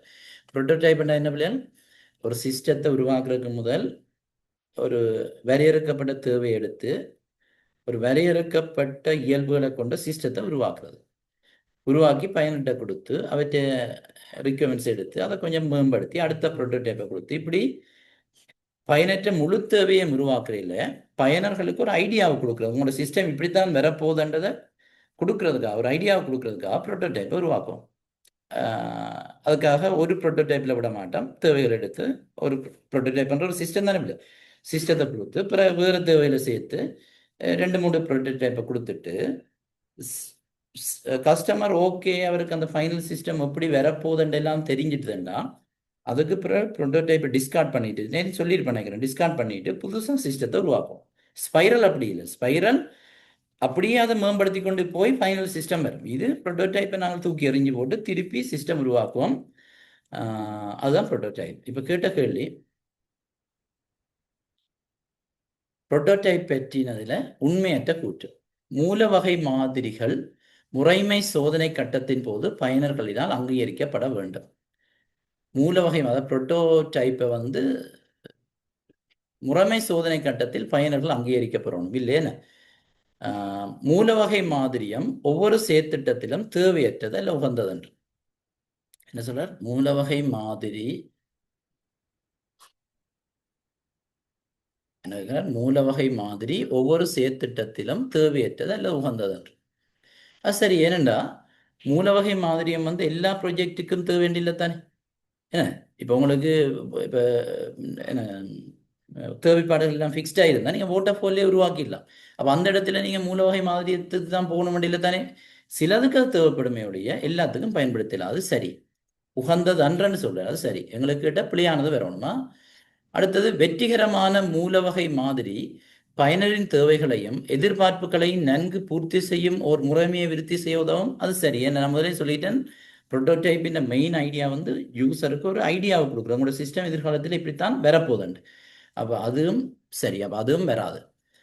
நாலாவது, வெற்றிகரமான மூலவகை மாதிரி ஒரு முறைமைக்கான செலவினம் கூடிய பிந்திய மாற்றங்களை நீக்குவதற்கு உதவும். வெற்றிகரமான மூலவகை மாதிரி ஒரு முறைமைக்கான செலவினம் கூடிய பிந்திய மாற்றங்களை நீக்குவதற்கு உதவும். அதுவும் சரி, ஏனென்னா நீங்கள் என்ன சாம்பிளை கொடுத்து அவருக்கெல்லாம் ஐடியாவை எடுத்து போட்டு தான் உருவாக்குறீங்க. எனவே அந்த எதிர்காலத்தில் செலவு கூடுறது எல்லாம் எல்லாம் வராது. ஏனென்றா அவருக்கு முதலே அந்த ஐடியா வந்துடும், சிஸ்டம் அப்படி வரப்போகுதுண்டு. அப்போ அதுவும் சரி, எங்களை பிள்ளையான கூட்டில் கேட்குறாங்களே. மூலவகை மாதிரியின் அனுகூலங்களை பெறுவதற்கு மூலவகை மாதிரிகள் பற்றிய பயனரின் பின்னூட்டல் மிகவும் முக்கியமான. அதுவும் சரி, ஏனென்றா யூசர்கிட்ட ப்ரோட்டோடைப்பை கொடுத்துட்டு அவர்கிட்ட ஃபீட்பேக் எடுத்து தான் இப்போ ப்ரோட்டோடைப் மேம்படுத்தும். அப்போ எல்லாம் சரி. முதலாவது தான் தவறு. மூலவகை மாதிரிகள் இந்த ப்ரோட்டோடைப்பை முறைமை சோதனை கட்டத்தின் போது பயனர்கள் ஏற்றுக்கொள்ளணும்ன்றது தவறு. சரிதானே? அப்போ ஆன்சர் முதலாவது. அடுத்த கேள்வி, மென்பொருள் சோதனைகள் தொடர்பான பின்வரும் கூற்றுக்களில் சரியானது. வெண்பட்டி சோதனைகள் ஒரு மென்பொருளின் உட்கட்டமைப்புகளையும் தொழிற்பாடுகளையும் சோதித்தலுடன் சம்பந்தப்பட்டன. சரியான ஒயிட் பாக்ஸ் நேற்று கதைச்சாங்க நினைக்கிறேன். அதன் உட்கட்டமைப்பை பரிசோதிக்கிறதான் ஒயிட் பாக்ஸ். பொதுவாக முறைமை சோதனைக்கு பின்னர் அலகு சோதனைகள் நடத்தப்படுகின்றன இல்லைன்னு. அலகு சோதனை முடிஞ்சு ஒருங்கிணைவு சோதனை முடிஞ்சு அதுக்கு பிறகுதான் முறைமை சோதனை. அப்போ அது தவறு. ஏற்பு சோதனையை வெற்றிகரமானதாக்குவதற்கு முறைமை விருத்தியாளர்கள் அனைத்து முயற்சிகளையும் மேற்கொள்ளுதல் வேண்டும். அது சரி, ஏன்னா ஏற்பு சோதனைன்றது பயனர்கள் அந்த சிஸ்டத்தை செக் பண்ணி தங்களோட தேவைகள் எல்லாம் அதில் பூர்த்தியாக இருக்கான்னு பார்க்குறது. எனவே அதுக்கு தேவையான வசதிகளையோ வாய்ப்புகளையோ அது எல்லாத்தையும் ஏற்படுத்த வேண்டியது முறைமை விருத்தியாளர்கள். முறைமை விருத்தியாளர்கள் அதை செய்ய போகிறது இல்லை, பயனர்கள் தான் செய்ய போயினோம். பட் அதுக்குரிய எல்லா ஏற்பாடுகளையும் பயனரை இன்வைட் பண்ணி சிஸ்டத்தை கொடுத்து அது சிஸ்டத்தை பாவிக்க விட்டு அதில் இருந்து அவர்கள் இந்த ஏற்ப பெறத்தானே வேணும். அப்போ அது சரி. அப்போ இது சரி, ஏயும் சியும். சரி, 30 மட்டும் பார்ப்போமே, சரியா இருக்கும் நினைக்கிறேன். நாங்கள் 9 மணி முடிப்போம். மிச்சம் 20 என்ன செய்யலாம்னு பார்ப்போம். 29, 30 ஆகிய வினாக்களுக்கு விடை எழுதுவதற்கு பின்வரும் விவரணத்தை வாசிக்க. மாணவர்களுக்கும் ஏனையோருக்கும் குழு விளையாட்டுகளுக்காக பாடசாலையை அடுத்துள்ள பாடசாலை விளையாட்டு மைதானத்தை ஒதுக்குவதற்கு ஒரு விளையாட்டு மைதான ஒதுக்கீட்டு முறை தேவைப்படுகிறது. ஒவ்வொரு ஒதுக்கீடும் 2 மணித்தியாலங்களுக்கு ஆனதாகும். மாணவர்கள் அல்லாதவர்கள் அவர்களது ஒதுக்கீட்டிற்காக பணத்தை செலுத்த வேண்டும். தேசிய அடையாள அட்டை எண்களை பயன்படுத்தி இந்த ஒதுக்கீடுகள் செய்யப்படுதல் வேண்டும். ஒரு குழு விளையாட்டு மைதானத்திற்கு அனுப்பப்படுவதற்கு முன்பாக அதன் வாசலில் ஆள் அடையாள அட்டைகள் சரிபார்க்கப்பட வேண்டும். ஒதுக்கீட்டு செயல்முறைக்கு பயன்படுத்தக்கூடிய நெறிமுறை கீழே A தொடக்கம் D வரைக்கும் முகப்படையாளங்களிடப்பட்ட வெற்றிடங்களுடன் காட்டப்பட்டுள்ளது. கேட்ட கேள்வி, மேற்குறித்த வெற்றிடங்களுக்குரிய சரியான பிரதியீடு. என்ன சொல்றாங்க? பாடசாலை பக்கத்தில் இருக்கிற விளையாட்டு மையம் தான் பாவிக்கலாமாம். மாணவர்களுக்கு பிரச்சனை இல்லை. வேறு யார்கள் பாவிக்கிறேன்டா அவைக்கு பணம் செலுத்தணுமாம். அதை நம்ம என்ஐசி நம்பரை பயன்படுத்தி ஒதுக்கீடுகள் செய்யணுமான்னு சொல்றார். ரைட். 2 மணித்தியாலம் ஒதுக்கி இருக்கிறோம்னு சொல்லப்படுது. அப்போ இப்போ நீங்கள் இதில் பெஸ்ட் வந்து நீங்கள் ஆன்சரை வச்சு கொண்டு பார்க்குறதான் பெஸ்ட். இப்போ உங்கள் மேலே ஏயை பார்த்தீங்கன்னா இதை நான் ஸ்க்ரோல் பண்ணி உங்களுக்கு செய்ய வேண்டியிருக்க போது தொடங்கிட்டு பாருங்க, பயனர் ஒதுக்கீட்டை செவிக்க வேண்டுமெனில் என்று போடுறார். கீழே பயனர் ஒரு மாணவன் அன்று எனில் ஏதோ செய்ய சொல்றார்.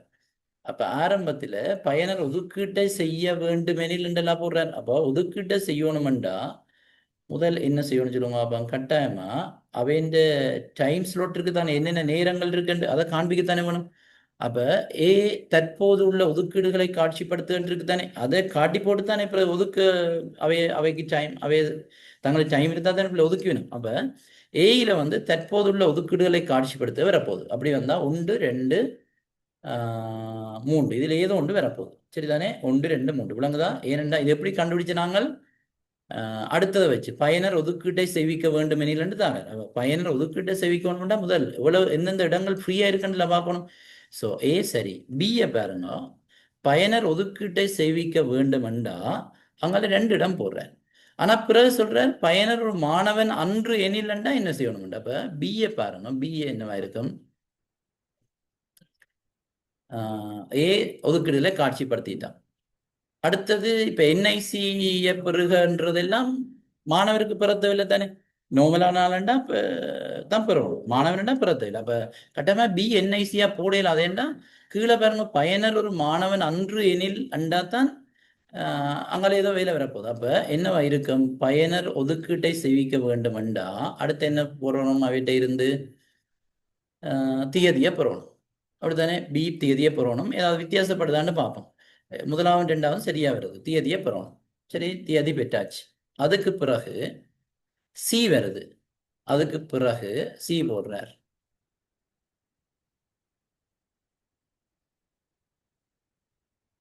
ரைட். அப்ப சி என்னவா இருக்குமெண்டா, இப்ப டி தான் பயனர் ஒரு மாணவர் அன்று என்றாத்தான் பிள்ளைகள் என்ன செய்யணும் பெறுங்க, கட்டணம் செலுத்த வேண்டி இருக்கும். அப்படித்தானே, மற்ற மாணவர்களுக்கு கட்டணம் இல்லை தானே. அப்ப கட்டாயமா டி வந்து கட்டணமா இருக்கணும் பாருங்க. இவருங்க பயனரின் செலவு கடன் அட்டை கொடுப்பனை பூர்த்தி செய்ய தானே.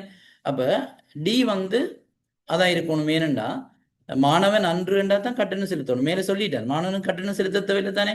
அப்ப டி வந்து இதா இருக்கணும். அப்படி என்றா சி யாரா இருக்கணும், என்ஐசியை பெறுகண்டு வரும். செக் பண்ணி பாருங்க சரியா வருதாண்டு. ஏ வந்து ஒதுக்கீடுகளை காட்சிப்படுத்துறது, பயனர் ஒதுக்கீட்டை செய்விக்க வேண்டுமெண்டா பி என்ன செய்றீங்க, அவைகிட்ட தியதியை பெறீங்க, அப்புறம் என்ஐசியை பெறீங்க, பயனர் ஒரு மாணவன் அன்று அண்டா அவைகிட்ட காசு பண்றீங்க. சரிதானே. அதுக்கு பிறகு அவர் சொல்றார் ஒதுக்கீட்டை உறுதிப்படுத்துறாங்க. அப்ப ஆன்சர் 29வது முதலாவது. அடுத்த கேள்வி பொதுவான கேள்விதான், இதுல பெருசா நீங்க யோசிக்க தேவையில்லை. மேற்குறித்த முறைமை தொடர்பாக பின்வரும் எந்த யோசனை உகந்ததன்று? தேவையான போது தரப்பட்ட ஒரு திகதிக்கு உரிய ஒதுக்கீட்டு பட்டியலை வழங்குதல் வேண்டும். அது சரிதான பிள்ளைகள், தேவையான போது தரப்பட்ட ஒரு திகதிக்குரிய ஒதுக்கீட்டு பட்டியல் இப்போ இந்த டைம் என்று சொல்லி எல்லாம் ஒதுக்கி இருக்கணும். எங்களுக்கு கேட்ட உகந்ததன்று, ஒரு மாணவர் ஒரு ஒதுக்கீட்டை செய்யும் போதெல்லாம் அவர் தனது வீட்டு முகவரியை பதிதல் அவசியமாக இருத்தல் வேண்டும். அது பொருத்தம் இல்லையானே. அவர் ஒவ்வொரு தடவும் ஒதுக்கிக்க பிள்ளைகள் அவர் ஏதோ ஒரு நம்பரை கொடுத்து ஒதுக்கணும். வேணுமெண்டா அவர்கிட்ட வீட்டு முகவரி எல்லாம் சிஸ்டத்துக்கு இருந்து எடுக்கக்கூடிய மாதிரி இருக்கணும். ஒவ்வொரு தடவும் வீட்டு முகவரியை கொடுத்து பதிகிறது பொருத்தம் இல்லை தானே. அவர் நம்பரை கொடுத்து ரெஜிஸ்டர் பண்ணிட்டு முதல் பிறகு அவர்கிட்ட நம்பரை கொடுத்து செய்யக்கூடியதாக இருக்கணும். அட்ரஸ் வேணுமெண்டா சிஸ்டத்திலிருந்து எடுக்கணும். அப்ப இது பொருத்தம் இல்லை. அப்ப இதான் ஆன்சர் வரப்போகுது பாருங்க. அடுத்தது பாருங்க, என்ஐசி எண்ணின் செல்லுபடித்தன்மையை சோதித்தல் வந்தது. அது சரி, இவராண்டு பார்க்கறதுக்கு செக் பண்றது. ஒதுக்கீடு பாடசாலை நேரங்களுடன் முரண்படலாகாது, அதுவும் சரி. என்ற பாடசாலை நேரத்தில் மாணவர்கள் யூஸ் பண்ணலாம், அப்படி அந்த பிரச்சனை இருக்கும். ஒரு குறித்த நாளில் ஒரு குறித்த என்ஐசி எண்ணிற்கு இடமளிக்கக்கூடிய ஒதுக்கீடுகளின் எண்ணிக்கையை மட்டுப்படுத்தல் நியாயம். அதுவும் சரி. ஒரு ஆளுக்கு இன்றைக்கு இந்த நாளைக்கு ஒரு 2 தரம் தான் பாவிக்கிறோம், இல்லை 3 தரம் தான் பாவிக்கிறோம், இல்லை ஒருக்கத்தான் பாவிக்கிறேன்னு மட்டுப்படுத்தினா மற்ற ஆக்களுக்கும் சேவையை கொடுக்கலாம். அப்போ ஆன்சர் வந்து உகந்ததன்று கேட்கிறார். எத்தனாவது பிள்ளைகள்? 2வது ஆன்சர். 10 கேள்வி செய்துட்டான். கிட்டத்தட்ட 1 மணி 10 நிமிடம் எடுத்திருக்கு. வர டேட்டாபேஸ் கேள்வியே கிடக்கு. என்ன செய்வோம், செய்வோம்.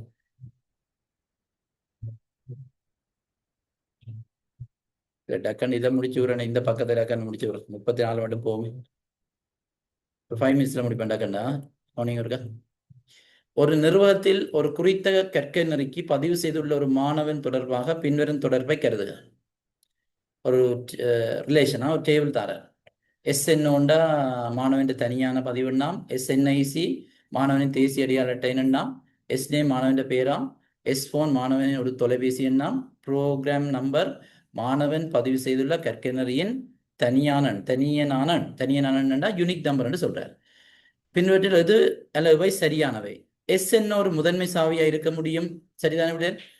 என்ற மாணவன் பெயர் மாணவன் நம்பர் யூனிக்கா இருக்கலாம். ஏனென்றா இங்க கீழே ப்ரோக்ராம் நம்பரும் வருது. இங்க பாருங்க, என்ன விளங்குதா? இதுல எஸ்என்ஓவும் இருக்குது, இங்க ப்ரோக்ராம் நம்பர் இருக்கு. அப்ப நீங்க நினைப்பீங்க சில வேளையில அந்த மாணவன் கணக்க ப்ரோக்ராம படிச்சா அந்த மாணவன் நம்பர் ரிப்பீட் ஆகுமேண்டு. இப்ப உதாரணத்துக்கு எஸ்என்ஓ இருக்கு, ரைட்? எஸ்என்ஓ இருக்கு, அதே மாதிரி ப்ரோக்ராம் நம்பரும் இருக்கு. இப்போ கடைசி பண்பை நான் ரெண்டாவதா போடுறேன், ப்ரோக்ராம் நம்பர். இது ப்ரோக்ராம் நம்பர் வைங்க, இது ப்ரோக்ராம் நம்பர். அப்ப ஒரு ஸ்டூடெண்ட் பல ப்ரோக்ராமை படிச்சா, இப்போ உதாரணத்துக்கு 1 ஸ்டூடெண்ட் 2 ப்ரோக்ராமை படிக்கிறான்னு வைங்களேன். இப்ப P1 ஒரு ப்ரோக்ராமையும் படிக்கிறார், அதே நேரம் P2 ப்ரோக்ராமையும் படிக்கிறான்னு வைங்களேன், P2. அப்ப நீங்க நினைப்பீங்க என்ன, P2 ப்ரோக்ராம் படிக்கிறேன்டா எஸ்என்ஓ திருப்பி தானே வருமண்டு. என்ன எஸ்என்ஓ திருப்பி வந்தா பிரைமரி கீயா வரும், இப்ப யூனிக்கா வரும் இல்லையே. ஆனா அப்படி பார்க்க வேண்டாம். என்றால் கீழே தர பாருங்க, மாணவன் பதிவு செய்துள்ள கற்கை நெறியின் ஒரு தனியனான எண்ணு தான் தரேன். அப்ப இந்த கற்கை நெறியின் எண் தனியனான இருக்கும் என்று சொன்னா ரைட், தனியனான இருக்குமா இருந்தா அந்த மாணவர்கள் அது அந்த பாடத்தை ஒருக்கா படிக்கணும்னு தானே அர்த்தம். ஸோ அப்ப அவ்வளவுக்கு நாங்கள் ஆழமா போய் அதுல சிக்கப்பட தேவையில்லை. அது கட்டாயமா சரி. ஏன்னா மேலேயும் அவர் சொல்லிடும் மாணவன் எண் சரியா இது தனியனான பதிவெண்ணு சொல்லிடும். அப்ப இந்த இடத்துல அந்த விடயங்களை போட்டு குழப்பிக் கொள்ளாதீங்க. அப்ப அப்படி சில குழப்பினா ஒரு குழப்பம் வருமேனுண்டா, திருப்பி திருப்பி வந்தா இங்க டேட்டா திருப்பி வருமேண்டு. ஆனா அந்த அர்த்தத்தில் எடுக்க வேண்டாம். நீங்க இதையே பாருங்க, மாணவன் எண் யூனிக்கா இருக்க வேண்டிய தந்துட்டார், எனவே அதுக்குள்ள ரிப்பீட் பண்ணாது. அப்படிதான் இருக்கணும். அங்க ப்ரோக்ராம் நம்பர் ரிப்பீட் பண்ணலாம், ரிப்பீட் பண்ணா விடலாம். அதுல அவர் தனியாக என்ன தந்தாலும் ரிப்பீட் பண்றதுக்கு வாய்ப்பு இருக்கு. வேண்டாம், ஒரு ப்ரோக்ராம்ல வேற ஒரு மாணவர்கள் படிக்கணும் தானே. சரி, அது இருந்தாலும் நீங்கள் இதை மட்டும் பாருங்க, எஸ்என்ஓ தனித்துவமான தந்திருக்கு. ஸோ அது பிரைமரிக்கியா இருக்கும். எஸ்என்ஐசி ஒரு பிரதிநிதித்துவ சாவியாக இருக்கலாம். எஸ்என்ஐசி ஒரு பிரதிநிதித்துவ சாவியாக இருக்கலாம், அது சரி. ஏனென்றா என்ஐசி என்ன கேண்டிடேட் கீ என்ன பிள்ளைகள் ஒரு டேபிள்ல யூனிக்கா இருக்கக்கூடிய பண்புகள் என்ன. அப்ப எஸ்என்ஓவும் யூனிக்கா இருக்கு, எஸ்என்ஐசியும் யூனிக்கா இருக்கு தானே. அப்ப அது வரலாம் கேண்டிடேட் கீ. ப்ரோக்ராம் நம்பர் ஒரு அந்நிய சாவியா இருக்கலாம். அது சரி. ஏன் அது ப்ரோக்ராம் நம்பர் இந்த ஃபீல்ட் ப்ரோக்ராம் டேபிள்ல பிரைமரி கீயா இருக்கலாம். இங்க ஃபாரின் கீயா இருக்கு, அங்க பிரைமரி கீயா இருக்கலாம். ஸோ எல்லாம் சரி. சரியா? அடுத்த கேள்வி.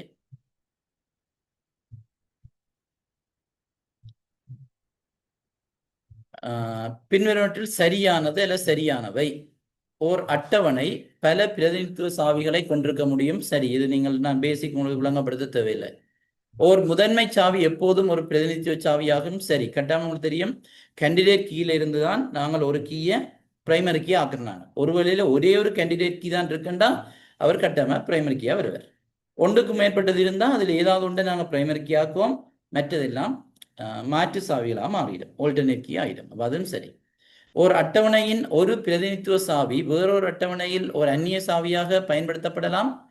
ஓர் அட்டவணையின் ஒரு பிரதிநிதித்துவ சாவி வேறொரு அட்டவணையில் ஒரு அந்நிய சாவியா பயன்படுத்தப்படலாம். சரி, ஏன் சொல்லுங்க? ஓர் அட்டவணையின் ஒரு பிரதிநிதித்துவ சாவி என்றா அந்த பிரதிநிதித்துவ சாவி சொல்ல முதன்மை சாவி ஆகும். அப்ப முதன்மை சாவி ஆகிட்டுதுண்டா மற்ற அட்டவணையில அதுக்கு அந்நிய சாவி தானே பேர். என்ன, ஒரு அட்டவணையில பிரதிநிதித்துவ சாவி என்றது சில வேளையில முதன்மை சாவியா மாறும். அப்ப அந்த முதன்மை சாவி வேறு ஒரு அட்டவணையில அந்நிய சாவியா இருக்கலாம். அப்ப எல்லாமே சரி. 32வது 3வது ரைட். அடுத்த கேள்வி 33வது. 33வது இருங்க.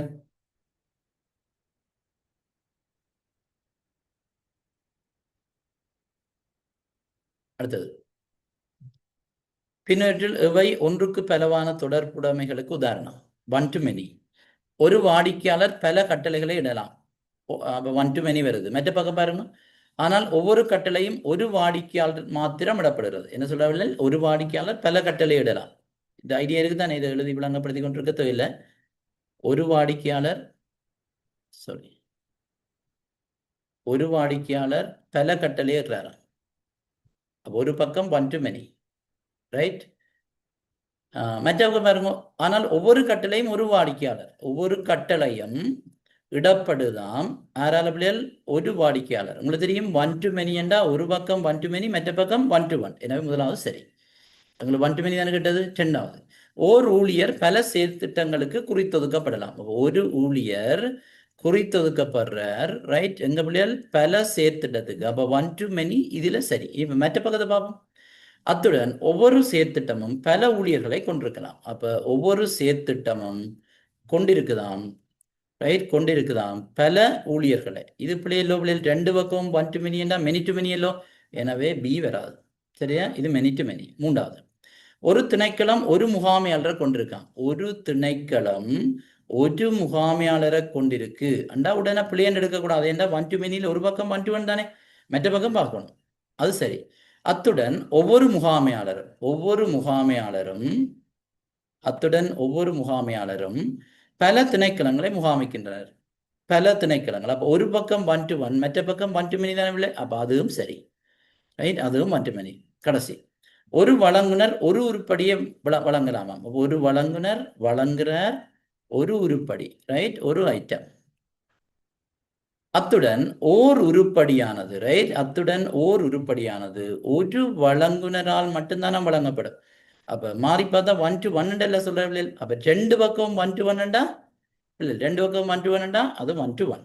அப்ப அது வராது. சரியா? அது வராது. அப்ப என்ன பிள்ளைகள் ஆன்சர்? ஏயும் சியும்.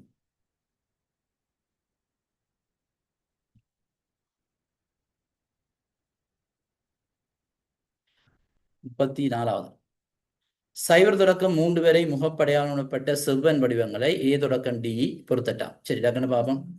பூச்சிய செவ்வன் வடிவம். பூச்சிய செவ்வன் வடிவம் என்றது யாரை குறிக்கும் பிள்ளைகள்? பூச்சிய செவ்வன் வடிவம் என்றா இதில் எது வரும் பிள்ளைகள்? தரவு மீண்டும் வருதல். ரிப்பீட் பண்ணினா அது ஒன் என்ன ஃபிலை இல்லை தானே, என்ன ரிப்பீட்டிங் குரூப். எனவே பூச்சியத்துக்கு சி வரும். சரியா? பூச்சியத்துக்கு சி வரும். ரைட். அடுத்தது முதலாம் செவ்வன் வடிவம். முதலாம் செவ்வன் வடிவம் இது அட்டோமிக் பெருமானங்கள் தானே, தனி பெருமானங்கள். ஸோ ஒன்றுக்கு ஏ வரும். சரியா? ஒன்றுக்கு ஏ வரும். அடுத்தது இரண்டாம் செவன் வடிவம். இரண்டாம் செவன் வடிவம் என்ன பிள்ளைகள்? அந்த பார்ஷல் டிபெண்டன்சி வரக்கூடாது, ஃபுல்லா எல்லாம் டிபெண்ட் பண்ணணும். எனவே முழு செயல் சார். சரிதானே? Fully dependency. அப்ப டெண்டுக்கு யார் வரும் பிள்ளைகள்? டெண்டுக்கு பி, ஃபுல் டிபெண்டன்சி. அடுத்த பாருங்க, மூன்றாம் செவன் வடிவம் என்னது? அந்த டிரான்சிட்டிவ் டிபெண்டன்சி வரக்கூடாது, மாறும் சார்பு நிலை. அப்ப மூன்றாவதுக்கு, ரைட்? மூன்றாவதுக்கு ஹர்பிளியல் டி. சரிதானே? இந்த ஓர்டரில் வரணும். சைவருக்கு சி, ஒன்றுக்கு ஏ, ரெண்டுக்கு பி, மூன்றுக்கு பி. சரியா? ரைட்.